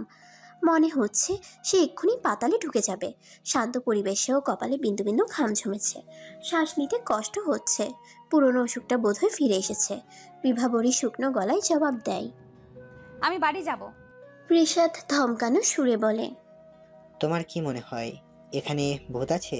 ভূত এসে তোমার ঘাড় মটকে দিয়ে যাবে, নাকি তুমি আমায় রিজেক্ট করলে আমি তোমাকে ছাদ থেকে ফেলে দিব? বিভাবরী হতভম্ব হয়ে বলে। মানে আমি এসব কখন বললাম? তাহলে বাড়ি যাব করছো কেন? বিভাবরী দীর্ঘশ্বাস ফেলে। এত দ্রুত মানুষের রূপ কিভাবে পাল্টাতে পারে? একটু আগেও কথা বলার সময় ছেলেটা আবেগের সমুদ্রে ডুবে যাচ্ছিল, আর এখন ঝাল মরিচের মতো লাল হয়ে যাচ্ছে। আশ্চর্য। শোনো বিভাবরী, ন্যাকামো আমার পছন্দ নয়। আশা করি এখন তুমি বলবে না আমাকে তোমার সহ্য হয় না। আমাকে তুমি বিয়ে করবে না? আমি আপনাকে কেন কাউকেই বিয়ে করব না। রিশাদ প্রকুচকে জিজ্ঞেস করে। চিরকুমারী থাকার প্ল্যান করছো, নাকি বিয়ে না করেই লিভ টুগেদার করার ইচ্ছা? অবশ্য আমার এতে প্রবলেম নেই। ছি, আপনি সরুন তো সামনে থেকে। বিভাবরী রিশাদকে ধাক্কা দিয়ে সরিয়ে দেয়। ছাদ থেকে নামার সময় শুনতে পাই রিশাদ বলছে। আমার থেকে পালাতে পারবে না কেশবতী, দিন শেষে আমারই হবে তুমি। বিভাবরী ভার্সিটি থেকে ফিরেই শুনতে পাই আজ রুষাকে দেখতে আসছে। সে রুমে যেতেই রুষা এসে তাকে বলে। বিভু, জানো তো আজ কি হয়েছে? আমার যে কি লজ্জা লাগছে না। সেটা তোমার কথা শুনেই বোঝা যাচ্ছে। আচ্ছা ভাইয়া কি জানে তুমি যে খুশিতে কথা বলতে পারো না? রুষা লাজুক সুরে জবাব দেয়। এর জন্য ও মাঝে মধ্যে আমাকে কপি করে, আমাকে রাগিয়ে দেওয়ার জন্য। শোনো বিভু, তুমি কিন্তু আজ আমায় সাজিয়ে দেবে। ভাবছি শাড়ি পরবো, ভালো হবে না? বিভু শোনো, তোমাকে একটা সিক্রেট কথা বলি। আমার না খুব হাসি পাচ্ছে। যতটা না লজ্জা লাগছে তার চেয়ে বেশি হাসি পাচ্ছে। মনে হচ্ছে ওর পরিবারের সামনেও আমি হেসে ফেলবো। আচ্ছা, ওরা আমায় নিয়ে কি ভাববে বলো তো? বলবে মেয়ের বিয়ের আনন্দে খুশি ধরেই না, তাই না? বিভাবরীর বুকের ভেতর ফাঁকা ফাঁকা লাগছে। তীব্র যন্ত্রণা হচ্ছে সেখানে। বিভাবরী দ্রুত এই বিষয়টা মাথা থেকে ছিঁড়ে ফেলতে চাইছে, কিন্তু অক্টোপাসের মতো স্মৃতিগুলো চিপকে আছে মনে। ঋষাদের ব্যাপারটাও মনে গেঁথে আছে। এমন অসহ্যকর অনুভূতি বয়ে বেড়ানোর ক্ষমতা তার নেই। বিভাবরী জটিলতা পছন্দ করে না, অথচ তার জীবন কুটিলতার অন্ধকারে ছেয়ে যাচ্ছে। জীবনের প্রতিও তার ব্যাপক মায়া। এমন বিস্ময়কর পৃথিবী ছেড়ে যাওয়ার ক্ষমতাও তার নেই। বিভাবরী দীর্ঘশ্বাস ছেড়ে ফ্রেশ হয়ে রুষাকে শাড়ি পরিয়ে দেয়। মেয়েটাকে আজ বড্ড সুন্দর লাগছে। আজ এত সুন্দর লাগার কারণটা কি? শাড়ি পরেছে বলে, নাকি প্রিয়জনের অপেক্ষায়? বিভাবরীও তো এমন একটা দিনে শাড়ি পরেছিল। সেদিন কি তাকে ভালো লাগেনি? মানুষটা তো একবারও বলেনি তাকে কেমন দেখাচ্ছে। না, বিভাবরী তার জন্য আর অপেক্ষা করবে না। তার আত্মসম্মান সে আর বলি দেবে না। ভালোবাসে বলে কি সে বেহায়াদের মতো আচরণ করবে? অবশ্যই না। বিভাবরী রুমের দরজা বন্ধ করে ধ্রুবর দেয়া সিগারেটের প্যাকেট আর তার কিছু ছবি বের করে, যেগুলো সে যত্ন করে এতদিন রেখে দিয়েছিল। কিন্তু আর রাখবে না। কেন রাখবে? কার জন্য রাখবে? রাখার প্রশ্নই উঠছে না। বিভাবরী সযত্নে সেগুলো আগুনে পুড়িয়ে দেয়। বিভাবরী বাড়ি ফিরে যেতে ইচ্ছে করছে। সে খুব বড় একটা ভুল করে ফেলেছে। এখানে আসাটা একদম উচিত হয়নি তার। বাবাকে বলতে হবে কথাটা, সে বাড়ি ফিরে যেতে চায়। বাবা শুনলে নিশ্চয়ই খুব খুশি হবেন। একটা ছেলের জন্য সে নিজেকে পরিবারের থেকে আলাদা রেখেছে। এখন ভাবতেই নিজের প্রতি রাগ হচ্ছে তার। পুড়িয়ে দেওয়া কাগজের ছাইগুলো বাতাসে উড়িয়ে দিতেও ভালো লাগছে তার। মনটা আজ হালকা লাগছে, ভীষণ হালকা। লাস্ট জন্মদিনে বাবার দেওয়া একটা ড্রেস বের করে সে সাজতে ইচ্ছে করছে তার। মন ভালো থাকলে তার সাজতে ভালো লাগে। ঠোঁটের কোণে হাসি ঝুলিয়ে গুনগুন করতে করতে ওয়াশরুমে যায় সে। বিভাবরী ছাদের কার্নিশ ধরে দাঁড়িয়ে আছে। তার দায়িত্ব হচ্ছে সাদা টয়টো আসলেই খবর দেওয়া। দায়িত্বটা দিয়েছে রুষা। ওয়াশরুম থেকে আসতে না আসতেই রুষা তাকে পাঠিয়ে দিয়েছে। ভেজা চুল থেকে টুপটুপ করে পানি ঝরছে, মুছার সময়ও পায়নি। তখনই হুট করে পেছন থেকে কেউ তাকে জড়িয়ে ধরে। বিভাবরী ভয়ে লাফিয়ে ওঠে। আত্মা উড়ে যাওয়ার মতো পরিস্থিতি তৈরি হয়েছে তার মনে। কাপা গলায় বলে, ঋষাদ ছাড়ুন প্লিজ। না দেখেই চিনে ফেললে কেশবতী? আপনার মতো অসভ্য জগতে আর নেই, ছাড়ুন আমায়। অসভ্যতা আমি করবো? বিভাবরীর দম বন্ধ হয়ে আসছে। সে ফোপাতে ফোপাতে বলে, আপনার পায়ে পড়ে, ছাড়ুন আমায়। রিশাদ তাকে ছেড়ে দিয়ে গম্ভীর গলায় বলে, তুমি ভেজা চুলে সেজেগুজে আমাকে ইমপ্রেস করবে, আর আমি কিছু করতে গেলেই দোষ। বিভাবরী দাঁত চেপে বলে, আপনি জানেন পৃথিবীর দ্বিতীয় কঠিনতম মানুষ? প্রথম জানটাকে বিভাবরী আমতা আমতা করে বলে। সেটা জেনে আপনি কি করবেন? রিশাদ প্রত্যুত্তরে কিছু বলেনি, শুধু তীক্ষ্ণ দৃষ্টি নিক্ষেপ করে। বিভাবরীর বুকের বাপাশে ধুকপুক করছে, থরথর করে কাঁপছে হাত পা। এমন কেন হচ্ছে তার সাথে? ভীষণ কাঁদতে ইচ্ছে করছে তার, কিন্তু এখন এই ছেলের সামনে কাঁদার কোনো মানে নেই, তবুও তার চিৎকার করে কাঁদতে ইচ্ছে করছে। রিশাদ নীরবতা কাটিয়ে জিজ্ঞেস করে, দেখতে আসছে রুষাকে, তুমি সেজেছো কেন? বিভাবরী কোনো উত্তর দেয় না, কথা আটকে গেছে তার। এখান থেকে চলে যেতে হবে তাকে, অথচ পা বাড়ানোর শক্তি পাচ্ছে না সে। বিভাবরীকে চুপ থাকতে দেখে খানিকটা ধমকের সুরে রিশাদ বলে, আমি তোমাকে কিছু বলছি। আমি ফালতু ছেলেদের সাথে কথা বলতে চাই না। কথাটা শুনে রিশাদ কার্নিশে জোরে আঘাত করে। বিভাবরী কেঁপে ওঠে ভয়ে, কিন্তু ভয়টা আড়াল করার জন্য বলে, আপনি কি পেয়েছেন আমাকে? আর আপনি কে? আমি আপনার কথা কেন শুনবো? আপনার হুমকি ধামকিতে আমি ভয় পাই ভেবেছেন? কখনো না। আপনার মতো অসভ্য। বিভাবরী স্টপ। রিশাদের শান্ত গলার স্বরে বিভাবরী ভাবে সে বেশ জব্দ হয়েছে। আরও কঠিন কিছু কথা শুনিয়ে দিতে ইচ্ছে করছে তার। ইচ্ছেটাকে প্রশ্রয় দিয়ে সে বলে ওঠে, স্টপ কেন? সত্যি কথা শুনতে ভালো লাগে। বিভাবরী বাকি কথাটুকু শেষ করতে পারে না, তার আগেই রিশাদ তার গলা চেপে ধরে। সে ভয়াত্মক সুরে বলে, কি করছেন? ছাড়ুন। বিভাবরী এবারও কথা শেষ করতে পারেনি। রিশাদ তার আগেই নিজের ঠোঁট দিয়ে তার ঠোঁট জোড়া চেপে ধরে, খানিক বাদে ছেড়ে দিয়ে বলে, নেক্সট টাইম ভেবেচিন্তে কথা বলবে। কথাটা বলে ধূপধাপ পা ফেলে চলে যায় সে। আর বিভাবরী, সে তো স্তব্ধ হয়ে সেখানেই বসে পড়ে। রুষা ছাদে এসে দেখে বিভাবরী গুটিসুটি মেরে বসে আছে, তার চুলগুলো এলোমেলো হয়ে আছে, গলার কাছের চামড়া ছিলে রক্ত ঝরছে সেখান থেকে। ঘন ঘন দৃষ্টি পরিবর্তন হচ্ছে তার। রুষা বিভাবরীকে ধরতেই সে চমকে ওঠে। রুষার কপালে ভাঁজ পড়ে। একটু আগেও মেয়েটাকে চঞ্চলাবতী মনে হচ্ছিল, আর এখন কেমন দুমড়ে গেছে। সে চিন্তিত হয়ে বলে, তুমি ঠিক আছো বিভু? বিভাবরী কাঁপা কাঁপা গলায় বলে, আমাকে একটু ঘরে দিয়ে আসবে রুষা আপু? আমি ঘরে যাব। বিভু, তোমার কি শরীর খারাপ লাগছে? জ্বর টর আসেনি তো? তেমন কিছু না, তুমি আমাকে ঘরে দিয়ে আসো প্লিজ। আমি একা যেতে পারবো না। রুষা কপালে হাত দিয়ে দেখে তাপমাত্রা স্বাভাবিক। সে বিভাবরীকে ঘরে দিয়ে আসে। তাকে নিয়ে যাওয়ার সময় রুষা খেয়াল করলো বিভাবরীর শরীর কাঁপছে। হঠাৎ মেয়েটার কি হলো? এমন পরিবর্তন হলো কিভাবে? আশ্চর্য। রুষা নখ কামড়াতে কামড়াতে চলে যায় বিভাবরীর ঘর থেকে। রুষা বিভাবরীকে বেডে বসিয়ে দিয়ে বলল, তোমার কি হয়েছে বলো তো? হুট করে অসুস্থ হয়ে পড়লে? তেমন কিছু না, মাথাটা কেমন ঘুরছিল। রুষা তার পাশে বসে কাঁদো কাঁদো চেহারা বানিয়ে বলল, বিভু, তুমি কি অসুস্থ? এখন আমার কি হবে? তোমার কি হবে মানে? ওরা চলে এসেছে আর আমি নার্ভাস হয়ে যাচ্ছি, তুমি আমার সাথে যাবে প্লিজ? বিভাবরী অবাক হয়ে ভাবে, দুই ভাই বোনের কত তফাৎ, একজন জল তো আরেকজন তেল। মেয়েটা কি পরিমাণ আগ্রহ নিয়ে তাকিয়ে আছে তা তার চোখ দেখেই বোঝা যাচ্ছে। আগ্রহ উত্তেজনায় তার চোখ দুটো ছকছক করছে। বিভাবরীর ইচ্ছে করছে না মেয়েটাকে রিফিউজ করতে। সে নিজেকে নর্মাল করার চেষ্টা করে, লম্বা শ্বাস নিয়ে বলল, তুমি যাও, আমি আসছি। প্রত্যুত্তরে রুষা মুচকি হাসে। বিভাবরীর দিকে চোখ বড় করে তাকিয়ে বলে, তুমি যাবে? বিভাবরী ওয়াশরুমে গিয়ে মুখে পানি দিয়ে আয়নায় তাকায়। ঠোঁটের দিকে চোখ যেতেই কান্না চলে আসে তার। কি অস্বস্তিকর অনুভূতি। এই জন্য সে ছেলেটাকে ভয়ঙ্কর শাস্তি দিবে, খুবই ভয়ঙ্কর। বিভাবরী কাপড় পাল্টে নেয়। এখন আর ভালো লাগছে না এইসব। নিচে যাওয়ার জন্য সিঁড়ির কাছে আসতেই থমকে যায় সে। এতদিন পর গম্ভীর চেহারার ছেলেটাকে দেখে বুকের ভেতর ধক করে ওঠে। ছেলেটা কি আগের মতোই আছে? মনে হচ্ছে না। সে আগের থেকেও ফর্সা হয়েছে, চশমার আড়ালেও চোখ দুটো স্পষ্ট হয়েছে। রুষার ও কি তাহলে ধ্রুব? ধ্রুবর বাবা মা আসেনি কেন? তারা কি ধ্রুবর উপর রাগ করে আছেন? বিভাবরী উল্টো দিকে পা বাড়ায়। আবার ছেলেটার সামনে গিয়ে দাঁড়ানোর ক্ষমতা তার নেই। বিভাবরী ভার্সিটি যাচ্ছে না দুদিন ধরে, নিজেকে সময় দেওয়া প্রয়োজন তার। অন্য কারোর জন্য আর ভাববে না সে, গোল্লায় যাক দুনিয়া। সে আর পেছন ফিরে তাকাবে না। ঋষাদকেও একটা চরম শিক্ষা দেওয়া প্রয়োজন, তার জন্য একটি সুবর্ণ সুযোগের দরকার। বাড়ি ফেরার আগেই করতে হবে যা করার। বাবার সাথে তার কথা হয়েছে, তিনি খুব দ্রুত এখান থেকে তাকে নিয়ে যাবার ব্যবস্থা করছেন। পাক্কা দুদিন পর ভার্সিটি যাবার জন্য সে বের হয়। গিয়ে দেখি ক্লাস শুরু হয়ে গেছে। দেরি হওয়ার কারণ ঋষাদ বের হওয়ার পর সে বের হয়। যাতে করে তার সাথে আর দেখা না হয়। ছেলেটার জন্য ক্লাস মিস হয়ে গেল। এখন সময় কাটানোর জন্য লাইব্রেরিতে বসে বই পড়া যায়। বিভাবরী বই হাতে নিয়ে বসে আছে, পড়ায় মন বসাতে পারছে না, সে অস্থির বোধ করছে। কিছুক্ষণ পর লক্ষ্য করলো সবাই লাইব্রেরি ছেড়ে চলে যাচ্ছে। আশেপাশে তাকিয়ে দেখে লাইব্রেরি খালি। ব্যাপারটা বোঝার জন্য তাকেও জায়গাটা ছাড়া দরকার। সে চেয়ার ছেড়ে দাঁড়ানোর আগেই পরিচিত একটা গলার স্বর তার কানে ভেসে আসে।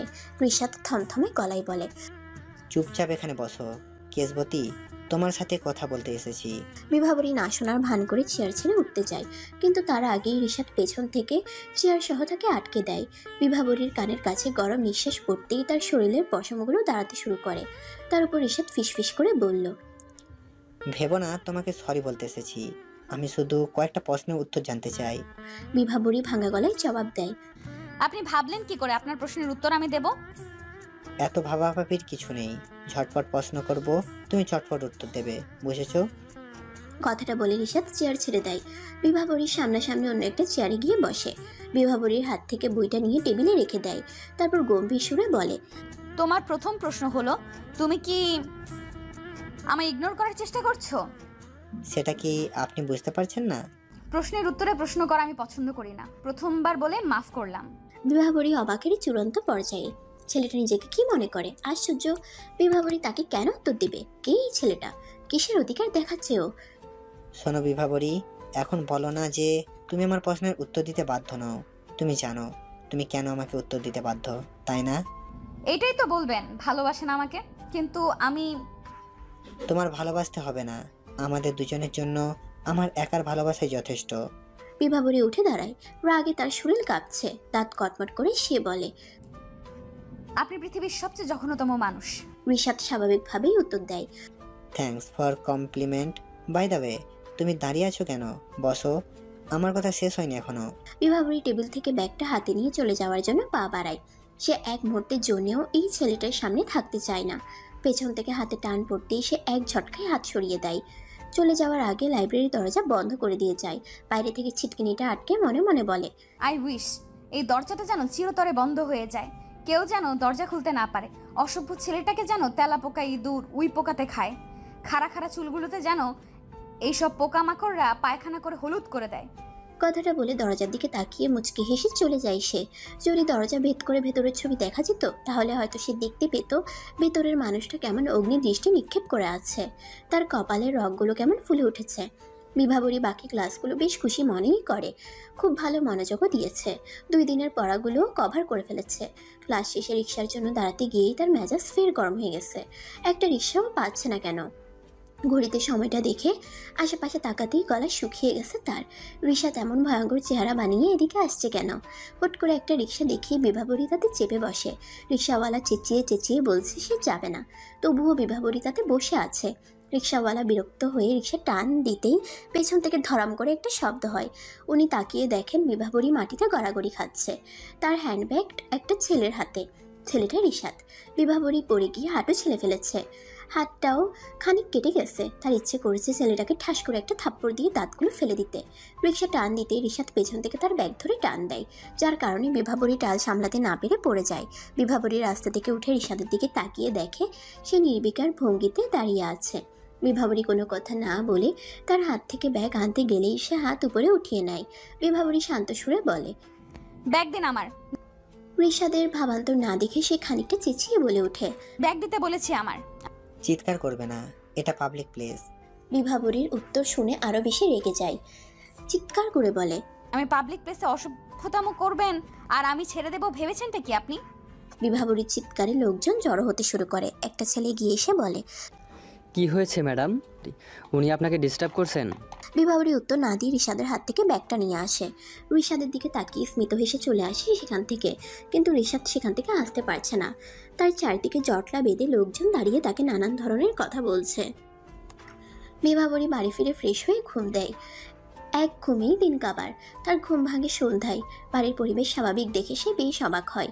সব কিছু বোঝার জন্য সে নিচে নেমে বুঝতে পারে আসলে পরিবেশ স্বাভাবিক না। রিশাদের বাবা মাথায় আইসপ্যাক লাগিয়ে বসে আছেন। তার মা সোফায় বসে নাকের পানি চোখের পানি এক করছেন। মানুষগুলোর জন্য তার বড্ড মায়া হচ্ছে। ভাবতেই কেমন জানি লাগে, এমন অসভ্য ছেলে তাদের সন্তান। রোষা হুট করে দৌড়ে এসে বিভাবরীকে বলে, জানো বিভু, রিশাদকে পুলিশ ধরে নিয়ে গেছে। বলে এসে হো হো করে হাসতে লাগে। হাসতে হাসতে গড়াগড়ি খাওয়ার মতো অবস্থা। তাকে দেখে মনে হচ্ছে সে খুব গম্ভীর একটা মেয়ে। গম্ভীর মানুষেরা খুব কম আসে, আর যখন হাসে তখন দুনিয়া কাঁপিয়ে ফেলে। রুষার অবস্থা ঠিক সেরকম মনে হচ্ছে। রুষার এভাবে অট্ট হাসিটা মেনে নিতে পারেনি বিভাবরী। এবারের কাউকেই সে এখন অবধি বুঝতে পারল না। খানিকটা আতঙ্কিত হয়েই সে রুষাকে জিজ্ঞেস করে, তুমি এভাবে হাসছো কেন? তোমার ভাই জেলে, এটা তো নিশ্চয়ই খুশির খবর না? রুষা কিছুক্ষণ পর হাসি থামিয়ে উত্তর দেয়, হাসির খবর না, তবুও আমার হাসি পাচ্ছে। কি করি বলো তো? বিভাবরী হতভম্ব হয়ে কিছুক্ষণ তাকিয়ে রইল। রুষা মেয়েটা তো ঠিক ছিল, সহজ সরল মেয়ে, কত সুন্দর করে গুছিয়ে কথা বলতো। ভাইয়ের শোকে পাগল হয়ে যায়নি তো? বিভাবরীর হুট করে খারাপ লাগা শুরু করলো। সে কি ভুল কিছু করলো? রুষা কিছুটা সময় পুরোপুরি স্বাভাবিকভাবে বলল, আসলে কি জানো বিভু, এই ছেলেটা 2 দিন পর পর পুলিশ স্টেশনে যায়। বাবা তখন মাথায় আইস প্যাক, আর মা এখানে এভাবে বসে বসে নাক টানে। বাবাও জানে এটা তেমন কিছুই না, মাও জানে, তবুও তারা দায়িত্ব নিয়ে এই কাজগুলো করে। তাই আমার হাসি পাচ্ছিল। বিভাবরী স্বস্তি নিঃশ্বাস ফেলে। এ বাড়ির মানুষগুলো আসলেই রোবটিক। বিভাবরী উপরে যাওয়ার জন্য পা বাড়ায়, তখনই গাড়ির শব্দ হয়। রুষা ফের হেসে বলল, এই যে দেখো, চলে এসেছে রাজপুত্তর। রিশাদকে দেখে তার বাবা উঠে দাঁড়ান। বিভাবরী নিশ্চিত উনি আজ রিশাদকে থাপড়িয়ে সবগুলো দাঁত ফেলে দেবে। ওনার গাম্ভীর্যপূর্ণ মুখ দেখে এটাই মনে হচ্ছে তার, কিন্তু তার ধারণা ভুল প্রমাণ করে দিয়ে উনি বললেন, কি কাণ্ড, গটিয়ে জেলে গিয়েছ? রিশাদের ভাব দেখে মনে হলো সে শুনতেই পায়নি তার বাবা কি বলেছে তাকে। সে পাত্তা না দিয়েই তার মাকে বলল, মা, কড়ালিকারে 1 কাপ চা করে দাও তো। কথাটা শুনে সে এক মুহূর্ত অপেক্ষা করেনি। ধূপধাপ পা ফেলে নিজের ঘরের দিকে পা বাড়ায়। বিভাবরীর পাশ ঘেঁষে যাওয়ার সময় তার মনটা ধুকপুক করছিল। এই বুঝি ছেলেটা তাকে চ্যাংদোলা করে ডাস্টবিনে ফেলে দিয়ে আসে, কিন্তু রিশাদ তার দিকে তাকায়ও নি। নিজের মতো চলে গেছে সে। এটা কি কঠিন কোনো ঝড়ের পূর্বাভাস? রিশাদ চলে গেলে তার মা কিচেনের দিকে পা দেয়। পেছন থেকে ওনার হাজব্যান্ড বলে ওঠে, এই করেই তো ছেলেকে মাথায় তুলেছ, যখন হাতের বাইরে চলে যাবে তখন বুঝবে ঠেলা। নাজনীন সুলতানা বিড়বিড় করে বললেন, বাইরে যাক, তখন লাল টুকটুকে একটা বউ এসে সব ঠিক করে দেবে। বিভাবরী ঘুমোতে যাওয়ার আগে ঘরের চিটকিনিটা বেশ ভালো করেই আটকায়। তার মনে হচ্ছে রিশাদ মাঝরাতে আসবে, এসে তার মুন্ডুটা ঘাট থেকে আলাদা করে দিয়ে যাবে, কিংবা সিলিং ফ্যানের সাথে তাকে ঝুলিয়েও দিতে পারে। কিন্তু তেমন কিছুই হয়নি। বিভাবরীর রাত বেশ ভালোভাবেই কাটলো, কিন্তু তার ঘুম ভালো হয়নি। সকালে ফ্রেশ হয়ে চুপি চুপি ভার্সিটিতে যায় সে। ভার্সিটি গিয়ে মনে হলো সে মস্ত বড় ভুল করে ফেলেছে এখানে এসে। এটা তো রিশাদেরই জায়গা, পড়াশোনার নাম করে গুন্ডামি তো এখানেই হয়, কিন্তু এখানেও তেমন কিছু হয়নি। শান্তি বজায় রেখেই সব ক্লাস শেষ হলো। তবে বিভাবরী মনোযোগ দিতে পারেনি একটা ক্লাসেও। ভার্সিটি শেষে রিক্সা না পেয়ে সে হাঁটা শুরু করে দেয়। বলা তো যায় না কখন গুন্ডাটা এসে তাকে বেদম মারতে শুরু করে। কিছুটা পথ যেতেই তার পাশ ঘেঁষে একটা গাড়ি দাঁড়িয়ে হর্ন দেয়। কাজ স্কুলে ড্রাইভার সিটে বসে থাকা মানুষটা বলে, গাড়িতে উঠেছো? বিভাবরী লম্বা করে একটা ঠুক গিলে। আজ তার শেষ দিন, সে এটা জেনে ফেলেছে। মরার আগে তার একটা ইচ্ছা, শেষবারের মতো তার বাবাকে একবার দেখতে চাই সে, শক্ত করে জড়িয়ে ধরতে চায়। জাহান্নামে নিয়ে যাচ্ছি না, বাড়িতেই যাচ্ছি। বিভাবরী কাঁদো কাঁদো চেহারা বানিয়ে গাড়িতে বসে। হাত কাঁপার কারণে সিট বেল্টটাও লাগাতে পারেনি, রিশাদকে লাগিয়ে দিতে হয়েছে। নাকের ডগায় বিন্দু বিন্দু ঘাম জমতে শুরু করেছে তার। নিচের দিকে তাকিয়ে হাতের আঙ্গুল মুচড়ে যাচ্ছে সমানে। তুমি কি আমাকে ভয় পাচ্ছ? কেউ আমাকে ভয় পেলে আমার খুব ভালো লাগে। থ্যাঙ্কস। বিভাবরীর কথাটা শুনে বেশ চমকে ওঠে। সে খেয়াল করেছে রিশাদ তাকে কিছু বলার আগে কেশবতী বলে সম্বোধন করে, কিন্তু আজ বলেনি। সে আরও বেশি চমকেছে এটা ভাবার পর। সে কি রিশাদের কেশবতী না বলার কারণে শূন্যতা অনুভব করছে? রিশাদ বিভাবরীর দিকে তাকিয়ে দেখে মেয়েটা কুকড়ে আছে, জড়সড় হয়ে বসে আছে। নিঃশ্বাসটাও বেশ সতর্কতার সাথে ফেলছে। সে ঠোঁট বাঁকা করে রহস্যময়ী একটা হাসি দিয়ে পানির বোতল এগিয়ে দেয় বিভাবরীর দিকে। বিভাবরী ঠক ঠক করে 1 বোতল পানি শেষ করে দেয়। তারপরেও মনে হচ্ছে আরও পানি খাওয়া দরকার তার। রিশাদ বোতলটা রেখে বিভাবরীর দিকে তাকায়। বিভাবরী আগের মতোই ভয়ার্থ চেহারা বানিয়ে বসে আছে। রিশাদ বিরক্তিকর একটা শব্দ করে বলল, বি নর্মাল বিভাবরী, এভাবে কাঁচুমাচু মুখ করে বসে আছো কেন? মনে হচ্ছে তোমার 50 বয়সের কোনো ছেলের সাথে বিয়ে হয়েছে, আর তুমি তার জন্য বাসর ঘরে ভোঁতা মুখ করে অপেক্ষা করছো। বিভাবরী মুখ কুঁচকে ফেলে। রিশাদের দিকে তাকিয়ে দেখে সে বেশ স্বাভাবিকভাবেই বসে আছে।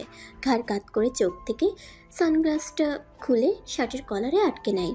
চোখের ছোট ছোট মণি তারার মতো ঝকঝক করছে। হালকা গোলাপি আবার ঠোঁট দেখে বিভাবরী তাকে জিজ্ঞেস করতে ইচ্ছে করছে, আচ্ছা, আপনার ঠোঁটগুলো কি মেয়েদের থেকে ধার করে আনা? ফর্সা ছেলেদের এমন ঠোঁট দেখলে মেয়ে মেয়ে ভাব আসে। ঋষাদের গায়ের রং উজ্জ্বল শ্যামবর্ণের, কিন্তু তাকে একটুও খারাপ লাগছে না, বরং মনে হচ্ছে কোনো উপন্যাস থেকে উঠে আসা নায়ক। এমন অসাধারণ একটা ছেলে তাকে ভালোবাসে, ভাবতেই তার ভীষণ লজ্জা লাগছে। বিভাবরী এক মনে তাকে খুঁটিয়ে খুঁটিয়ে দেখে যাচ্ছে। হুট করেই সে আঁতকে উঠে। এসব কি ভাবছে সে? ছি, কি ভয়ঙ্কর কথা। আমার সর্বনাশের জন্য তোমার এমন দৃষ্টি কি যথেষ্ট নয় কেশবতী? ঋষাদের কথায় বিভাবরী বেশ অপ্রস্তুত হয়ে চোখ সরিয়ে নেয়। এমন লাগাম ছাড়া কথায় তার লজ্জায় মরে যেতে ইচ্ছে করছে। ইস, কি ভয়ঙ্কর পরিস্থিতি। ঋষাদ কিছুক্ষণ বিভাবরীর দিকে তাকিয়ে থেকে লম্বা শ্বাস টেনে বলল, আমার বাবা মা আমাকে অস্বাভাবিক আদর যত্নে বড় করেছেন। কিছু চেয়েছি কিন্তু পাইনি, এমনটা কখনোই হয়নি। তাদের উপরটা দেখতে যতটা কঠিন, ভেতরটা ততটাই সহজ সরল। কিন্তু আমাকে যতটা চঞ্চল দেখায়, আমি ততটাই শক্ত আর কঠিন। I knew you Keshabati. তুমি চাও বা না চাও, তোমার তাদের সাথে, ইনফ্যাক্ট আমার সাথে থাকতে হবে। আমার রাগ সম্পর্কে তোমার আইডিয়া নেই, কারণ আমি বদরাগী না। কিন্তু রেগে গেলে নিয়ন্ত্রণ হারাতে সময় লাগে না। তাই এমন কিছু করো না যাতে আমার নিয়ন্ত্রণ হারাতে হয়। কিছুক্ষণ থেমে সানগ্লাস চোখে দিয়ে গাড়ি স্টার্ট দেয়। পুনরায় মুচকি হেসে বলে, I am getting already crazy about you Keshabati. Serious কথাবার্তায় এমন কথা শুনে বিভাবরী চমকে ওঠে। ঋষাদ গাড়ি টান দিয়ে বলে, এমন বাঁকা চোখে তাকালে শুধু পাগল না, পৃথিবী ছাড়তে দেরি হবে না গো কেশবতী। বিভাবরী জানালার কাজ কোলে বাইরে তাকিয়ে মুচকে হাসি দেয়। সে নিজেও জানে না এই হাসিটার কারণ। বাকি রাস্তার ইশারার কোনো কথা বলেনি, তবে বারবার আর চোখে দেখে গেছে তাকে। মাঝে মাঝে চোখে চোখ পড়তেই বিভাবরী লজ্জায় বাইরের চোখ সরিয়ে নেয়। সারাটা রাস্তা তার কাঁপাকাঁপির মধ্যে কেটেছে। ধুকপুক শব্দে তার অবস্থা কাহিল। বিভাবরী বাড়ি ফিরেই জানতে পারে রুষার বিয়ের ডেট ফিক্সড হয়ে গেছে। সব রকমের প্ল্যানিংও শুরু হয়ে গেছে। বিভাবরী দীর্ঘশ্বাস ছেড়ে নিজের রুমের দিকে পা বাড়ায়। ভেতরটা বড্ড শূন্য শূন্য লাগছে তার। চাপা কষ্টটা বেরিয়ে আসতে চাইছে কান্না হয়ে। যতই সে ভুলে থাকার চেষ্টা করুক তার প্রথম প্রেম, চাইলেই তো আর ভুলে থাকা যায় না। ধ্রুবর সাথে তার পরিচয়ে 4 বছর। বাবার বিজনেসের খাতিরে তার সাথে পরিচয়। সেদিনে সেই বিয়ের ঘটনার পর থেকে যতবার তার সাথে দেখা হয়েছে সে ততবারই ফ্যালফ্যাল করে তার দিকে তাকিয়েছিল। তখন তো দেখে তার একবারও মনে হয়নি ছেলেটা তাকে পছন্দ করে না। আতঙ্ক উত্তেজনায় সারাটা রাত ঘুম হয়নি তার। এক অসহ্য অনুভূতিতে সারা রাত পার করেছে। শেষ রাতে চোখ লেগেছিল, যার দরুন সকালে উঠতে দেরি হয়ে যায়। একবার ভাবলো ভার্সিটি যাবে না, আবার ভাবলো সারাদিন বাড়িতে বসে কি করবে, তার চেয়ে ভালো তো যাওয়াই। বিভাবরী ভার্সিটি যাওয়ার জন্য নিচে নামতেই মিসেস নাজনীন তাকে আটকে দেয়। গম্ভীর মুখে বলে, তোমাকে কিছু কথা বলবো বিভাবরী, তুমি সোজা সাপটা উত্তর দেবে, বুঝেছো? বিভাবরীর চোখ মুখ শুকিয়ে গেছে ওনার কথায়। কি এমন কথা বলবেন উনি এত সিরিয়াস হয়ে আছেন? শোনো বিভাবরী, আমার ছেলের জন্য একটা লাল টুকটুকে বউ চাই। তুমি কি লাল টুকটুকে বউ হবে? মিসেস নাজনীনের মুখে কথাটা শোনা মাত্র বিভাবরীর শরীরের লোমগুলো দাঁড়াতে শুরু করলো। বিভাবরী ঠোক গিলে কিছু বলার আগেই তিনি বলে ওঠেন, হ্যাঁ অথবা নাতে উত্তর দাও। তিনি সিরিয়াস মোড়ে কিছুক্ষণ তাকিয়ে থেকে হো হো করে হেসে ফেলেন। বিভাবরীর মাথায় হাত বুলিয়ে বলেন, খুব ভালো মানিয়েছে তোমাদের। এমন একটা মেয়েই তো চেয়েছিলাম আমার ইস্যুর জন্য। বিভাবরী এক ছুটে বাইরে চলে আসে। কি ভীষণ লজ্জা লাগছে তার। সারাটা রাস্তায় এসব ভাবতে ভাবতে যায়। ঋষাদের সাথেই নতুন করে সব শুরু করবে সে। ধ্রুব নামের কেউ তার জীবনে ছিল সেটা মনে করবে না, একদম মনে করবে না। মানুষ চাইলে সব পারে, তাকেও পারতে হবে, অবশ্যই পারতে হবে। রিক্সা ভাড়া মিটিয়ে গেটের কাছে আসতেই তার চোখ দুটো থমকে যায় একটা পরিচিত মুখ দেখে। ধ্রুবর হুট করে ভার্সিটি আসার কারণটা সে বুঝতে পারছে না। ধ্রুবকে দেখে পুরোপুরি ঘাবড়ে যায় বিভাবরী। সে কেমন উদাস দৃষ্টিতে তাকিয়ে আছে। ঝাগড়া চুলগুলো এলোমেলো হয়ে কপালের উপর ছিটিয়ে আছে। দীর্ঘদিন কাটা হয়নি বোধ হয়। বিভাবরীকে দেখে সে দ্রুত পায়ে এগিয়ে এসে বলে, কোনো কথা নয়, প্লিজ 10টা মিনিট সময় দেবে আমাকে। বিভাবরী নিজেকে শক্ত করার চেষ্টা করলো। সে অত্যন্ত কঠিনভাবে তাকে রিফিউজ করবে, কিন্তু তার আগেই ধ্রুব তার হাতটা ধরে বলে, প্লিজ বিভাবরী, চলো না। ছেলেটা এমন করুণ সুরে বলল, সে কিভাবে তাকে না করবে। বিভাবরী খেয়াল করলো ধ্রুবর বিষণ্ণ দৃষ্টিটা। সে এলোমেলো হয়ে যাচ্ছে। ছেলেটা আবার কেন তার সামনে এলো? বিভাবরী লম্বা শ্বাস টেনে বলল, 10 মিনিটের 1 সেকেন্ডও বেশি না। ধ্রুব বিভাবরীর হাত না ছেড়ে তাকে টেনে নিয়ে গাড়িতে বসায়। ড্রাইভ করার সময় ধ্রুব বারবার ঠোঁট কামড়ে ধরছে। তার গলাটা কি শুকিয়ে যাচ্ছে। দিশেহারা দৃষ্টি খুন ঘন ঘন পরিবর্তন হচ্ছে। বিভাবরী জানতে ইচ্ছে হলো তার কি হয়েছে, সে এমন আতঙ্কে আছে কেন, কিন্তু জিজ্ঞেস করেনি। কেন করবে? তার কি সেই অধিকার আর আছে? ধ্রুব তাকে নিয়ে একটা ছোটোখাটো আইসক্রিম পার্লারে যায়। তাকে বসিয়ে দিয়ে সে ক্রমাগত হাত মুছড়ে যাচ্ছে, আবার কখনো ঢকঢক করে পানি খাচ্ছে। বিভাবরী বিরক্ত হয়ে বলে, আপনি কি কাইন্ডলি বলবেন আমরা এখানে কেন এসেছি? ধ্রুব করুণ দৃষ্টিতে তাকাই বিভাবরীর দিকে। কিছুক্ষণ পর চোখ সরিয়ে বলল, আমি একটা সিগারেট ধরাবো বিভাবরী, এটা শেষ হতে যতক্ষণ সময় ততক্ষণ তুমি অপেক্ষা করবে। ধ্রুব বসা থেকে উঠে সিগারেট ধরায়। সিগারেট টানার মাঝে সে আরও একটা কাজ করছে, মাথার চুল টেনে ধরছে। বিভাবরীর বুকের ভেতর ধক করে ওঠে। কি হয়েছে ছেলেটার? মনটা আকুপাকু করছে জানার জন্য। ধ্রুব সিগারেট শেষ করে আবার এসে নিজের সিটে বসে, দু হাত মাথায় চেপে ধরে নিচের দিকে তাকিয়ে বলতে শুরু করে, আমি চেষ্টা করছি বিভাবরী, অনেক করেছি, কিন্তু আমার পক্ষে সম্ভব না তোমার থেকে দূরে থাকা। বিভাবরী বিস্ফোরিত চোখে তার দিকে তাকায়। অনেক কথা বলতে ইচ্ছে করছে, কিন্তু বলবে না। সে চোয়াল শক্ত করে বলে, রুষা আপুর সাথে বিয়ে ঠিক হওয়ার পরও আপনি কি করে এই কথা বলতে পারলেন? ধ্রুব মাথা তুলে মুখ কুঁচকে বলে, আমার সাথে রুষার বিয়ে ঠিক হয়নি। রুষার বিয়ে তার বয়ফ্রেন্ড নুহাসের সাথে ঠিক হয়েছে। আমি তার সাথে গিয়েছিলাম তোমাকে একটিবার দেখার জন্য, কিন্তু আফসোস তুমি একবারের জন্যেও নিচে নামলে না। ধ্রুবর কথা শুনে তার পায়ের নিচে মাটি সরে যেতে শুরু করেছে। বিভাবরীর ভেতরটা হু হু করে ওঠে। ধ্রুবর বাজে ব্যবহারের কথা মনে হতেই বিভাবরী নিজেকে নিয়ন্ত্রণে আনে। সে এই ছেলের উপর আর কখনো দুর্বল হবে না, কখনোই না। বিভাবরী কঠিন গলায় বলে, ইউ আর টু লেট ধ্রুব, আমি অন্য কাউকে ভালোবাসি। ধ্রুব করুণ দৃষ্টিতে তাকায়। ভারী চশমার আড়ালেও টলমল করা চোখ দুটো বোঝা যাচ্ছে। সে দীর্ঘশ্বাস ছেড়ে বলে, আমার ছেলেবেলার একটা গল্প বলি বিভাবরী, তুমি শুনবে? বিভাবরী কোনো উত্তর দেয় না। সে নিচের দিকে তাকিয়ে থাকে। ধ্রুব উত্তরের অপেক্ষা না করে বলতে থাকে, তখন আমার বয়স 7। ছোট একটা শহরের দোতলা বাড়িতে থাকতাম আমরা। মা ছিল ওখানকার একটা এনজিওর অ্যাসিস্ট্যান্ট ডিরেক্টর, আর বাবা সারাক্ষণ তার বিজনেস নিয়ে বিজি। তাদের কারোরই সময় ছিল না আমার জন্য, কিন্তু আমি তখনও অত্যন্ত সুখী ছিলাম। সুখী থাকার কারণ এ মোস্ট গর্জিয়াস লেডি, আমার দাদি, আমার একাকিত্বের সঙ্গী। বলতে গেলে আমার পুরো পৃথিবী ঘিরেছিলেন তিনি। স্কুল থেকে ফিরে তার কাছে গল্প না শুনলে খেতে পারতাম না, তাকে জড়িয়ে না ধরলে আমার ঘুম হতো না। প্রতিদিন বিকেলে ছাদে তার সাথে খেলা ছিল নিত্য নৈমিত্তিক। এমনই এক ধূসর বিকেলে আমি তার সাথে গল্প করতে ছাদে যাই। সেই ধূসর বিকেলটা ছিল আমার জীবনের সবচেয়ে জঘন্যতম বিকেল। খেলার ছলে ওনাকে চোখ বেঁধে দিয়ে আমি লুকিয়ে পড়ি। লুকোচুরি খেলতাম তাই। এইটুকু বলে ধ্রুব থামে। তার কথা আটকে আটকে আসছে। বিভাবরী হা করে কথাগুলো শুনে। ধ্রুব ভাঙা গলায় বলে, আমার চোখের সামনে উনি সিঁড়ি থেকে পড়তে থাকে, মুখ থেতলে যায় ওনার। আমি চোখ বন্ধ করতে চেয়েছিলাম বিভাবরী, কিন্তু পারিনি। চোখের সামনে ওনার বীভৎস মৃত্যু ঘটে। নিজেকে সামলাতে না পেরে মাটিতে লুটিয়ে পড়ি। এর পরের গল্পটা ছিল আরও ভয়াবহ। সেদিনের ঘটনার পর থেকে আমি প্রায়ই অজ্ঞান হয়ে যাই। হাত পা সহ পুরো শরীর কাঁপতে থাকে। সাইকিয়াট্রিস্ট দেখানো হলে তিনি বলেন আমার মস্তিষ্ক দুর্বল হয়ে গেছে। মস্তিষ্কের সমস্যার কারণে এপিলেপসি হয়ে যায়। বছরে একবার হলেও আমার শরীর কাঁপিয়ে খিঁচুনি হয়। এখন তুমিই বলো বিভাবরী, আমার এই অনিশ্চিত জীবনের সাথে কিভাবে তোমাকে জড়াই? বিভাবরী নিরুত্তর। কি উত্তর দেবে সে? তার কি কিছু বলার আছে? ধ্রুব চশমা খুলে চোখ মুছে এক গ্লাস পানি খেয়ে আবার বলে, বিভাবরী, প্রথম দিনই তোমার শাড়ির আঁচলের উঠোনে আমার শেষ দেখেছিলাম। নিজের অসম্পূর্ণ জীবনের কথা ভেবে চেষ্টা করেছি তোমার থেকে দূরে থাকার।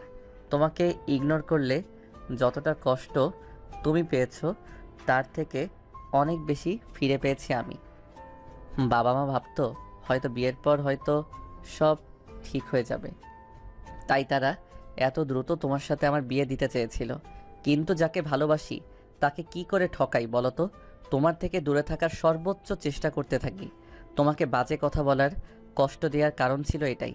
ভেবেছিলাম একটা সময়ের পর হয়তো সব ঠিক হয়ে যাবে, কিন্তু তুমি চিটাগাং ছাড়ার পর বুঝতে পারি আমি তোমাতে কতটা আসক্ত। থাকতে না পেরে ছুটে আসি তোমার কাছে। প্রতিদিন তোমাকে না দেখলে ঘুম হতো না আমার। রাত্রিরে ছুটে আসতাম তোমার কাছে। তুমি যেগুলো স্বপ্ন ভাবতে সেগুলো আসলে স্বপ্ন না বিভাবরী, সেগুলো বাস্তব, এক ভয়ঙ্কর বাস্তব।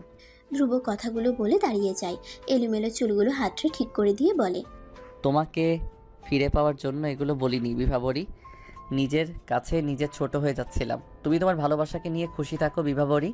ধ্রুব মুচকে হেসে চলে যায়, আর বিভাবরী ছলছল চোখে তাকিয়ে আছে। সে কি করবে? তার কি ঋষাদের কেশপতি হয়ে সারা জীবন তার সাথে থাকা উচিত, নাকি ধ্রুবর জীবনের ভয়ঙ্কর পরিস্থিতিতে তার পাশে থেকে বলা উচিত, এই যে মিস্টার, আপনি আমাকে পাশে রেখে এমন ছটফট করছেন কেন?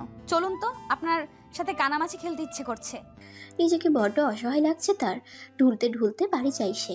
শাওয়ার নিচে দাঁড়িয়ে চিৎকার করে কাঁদছে বিভাবরী। তার জীবনটা এত জটিল কেন? এত সমীকরণ, এত সমস্যা কেন? রুষা বিভাবরী রুমে এসে দেখে সে টেবিলে মাথা রেখে শুয়ে আছে। চিন্তিত মুখে তার সামনে এসে বলে, বিভু, তুমি ঠিক আছো? শরীর খারাপ লাগছে তোমার? বিভাবরী মাথা তুলে বলে, রুষাপু, তোমার ওর নামটা কি? রুষা লাজুক সুরে জবাব দেয়, তুমি জানো না বুঝি? তোমাকে তো বলেছিলাম আমার সাথে যেতে, তুমি যাওনি কেন সেদিন? এখন বলবো না আমি। বলো না প্লিজ। রুষা জড়ানো কণ্ঠে বলে, ওর নাম নুহাস। আচ্ছা, তোমার কি হয়েছে বলো তো? আসলে কাল টিউটোরিয়াল ক্লাস, আর আমার অ্যাসাইনমেন্টের কিছুই হয়নি, তাই। এইটা কোনো সমস্যা নাকি? আমি ঋষকে ডেকে দিচ্ছি, ও নিশ্চয়ই বুঝতে পারবে। রুষা চলে যায় বিভাবরী রুম থেকে। ঋষাদের নাম শুনতেই বিভাবরী কেঁপে ওঠে। তার ঋষাদের সামনে দাঁড়ানোর ক্ষমতা তার নেই। কি করে দাঁড়াবে সে?